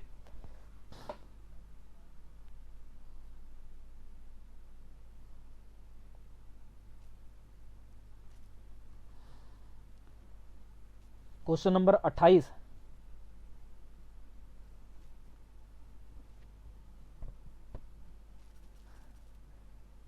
निशांत मैंने बताया था इक्विलिब्रियम कांस्टेंट इतना बड़ा कैसे है, क्योंकि प्रोडक्ट की स्टेबिलिटीज बहुत ज्यादा है, हाईली स्टेबल है, CO2 गैस है, HF मॉलिक्यूल है, HF में स्ट्रॉन्गेस्ट बॉन्ड है और CO2 गैसेस है, CO2 में भी स्ट्रॉन्गर पाई बॉन्ड्स हैं।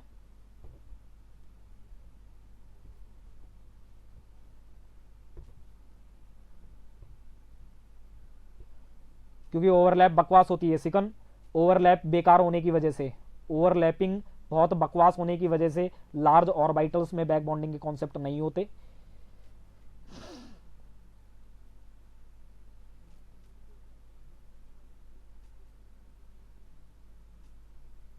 अरे खूब लेते हैं यार श्वेता, खूब लेते हैं, क्यों नहीं लेते।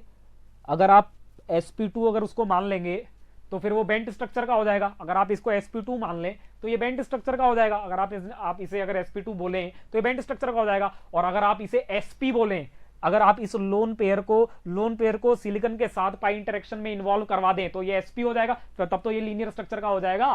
फिर उसमें क्या दिक्कत है? अरे उसमें क्या दिक्कत है, फिर ये कर सकता है ना भाई पाई इंटरेक्शन। मैंने बोला ना एक एडिशनल बॉन्ड बना सकता है, और एडिशनल बॉन्ड बनते हैं तो एनर्जी रिलीज होती है, और एनर्जी रिलीज होंगी तो सिस्टम स्टेबलाइज होंगे। समझे आप मेरी बात? चलिए आगे, चलिए मैं क्लास खत्म करता हूं। अगली क्लास में और डाउट्स जो आपके हैं वो सब मैं एक्सप्लेन कर दूंगा। और बताइए, और कोई डाउट है तो जल्दी से मुझे बताइए।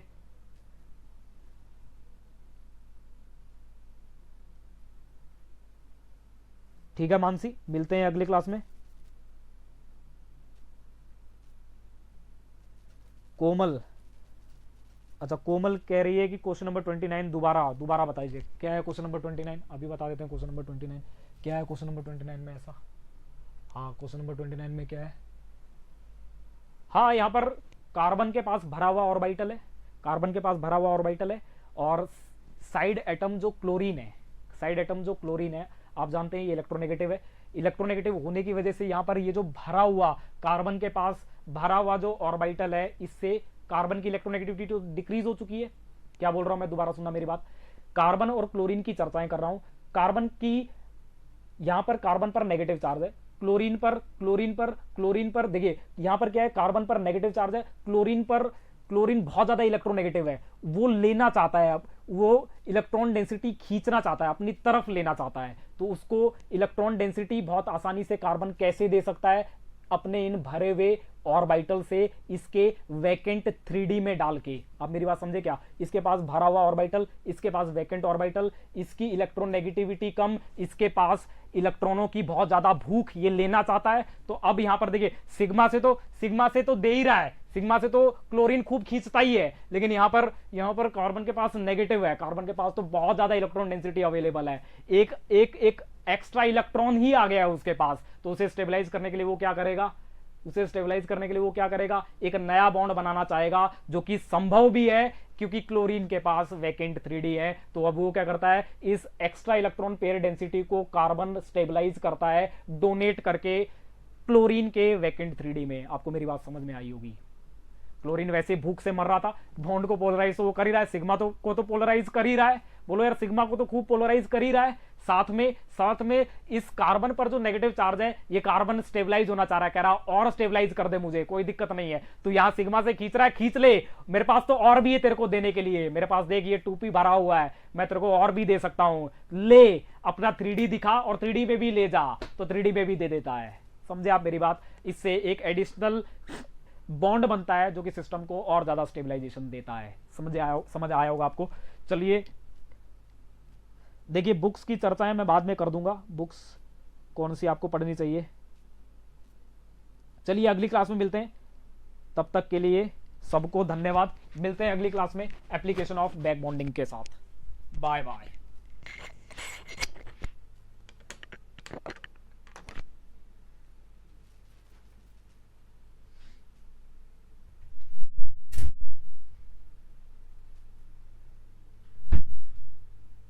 Question number 31 Sagar, question number 31 32 में डिस्कस कर चुका हूं, ये तो मैं बता चुका हूं सागर, इसमें तो कोई दिक्कत ही नहीं होनी चाहिए आपको। मैंने बताया कि जो लोन पेयर रखे हुए ऑर्बिटल हैं, जिन ऑर्बिटल्स में लोन पेयर और जो वैकेंट ऑर्बिटल है, एक मिनट, जो लोन पेयर रखे हुए ऑर्बिटल है और जो वैकेंट ऑर्बिटल है, ये एडजेसेंट होना जरूरी है, तभी तो इंटरेक्शन हो पाएगी। अरे ये एडजेसेंट पे होना जरूरी है, तभी तो आप साइडवेज ओवरलैप कर पाएंगे, तभी तो आप पाई बैक बॉन्ड बना पाएंगे, तभी तो आप पाई बॉन्ड बना पाएंगे, नहीं तो कैसे बनाएंगे। अगर ये एटम आपस में दूर दूर हो जाए, तो इसका भरा हुआ ऑर्बिटल बहुत दूर हो गया, इसका खाली ऑर्बिटल बहुत दूर हो गया, इनमें इंटरेक्शन ही नहीं हो पा रही है, इनमें ओवरलैपिंग ही नहीं हो पा रही है, तो काहे का पाई बैक बॉन्ड, बोलो यार। और अगर बैक बॉन्ड ही नहीं बन रहा, हम डिस्कस ही तो बैक बॉन्ड कर रहे हैं, इंटरेक्शन ही नहीं हो पा रही तो बैक बॉन्ड ही नहीं बनेगा, क्योंकि यहां पर बीच में एक और कार्बन स्केलेटन आ गया है जो कि इन दोनों को बहुत दूर ले गया है, और इनमें अब कोई इलेक्ट्रॉनिक कम्युनिकेशन नहीं हो पा रहा है। दैट्स इट, तो बहुत आसान है। चलिए मिलते हैं अगली क्लास में, तब तक के लिए शुक्रिया आपका।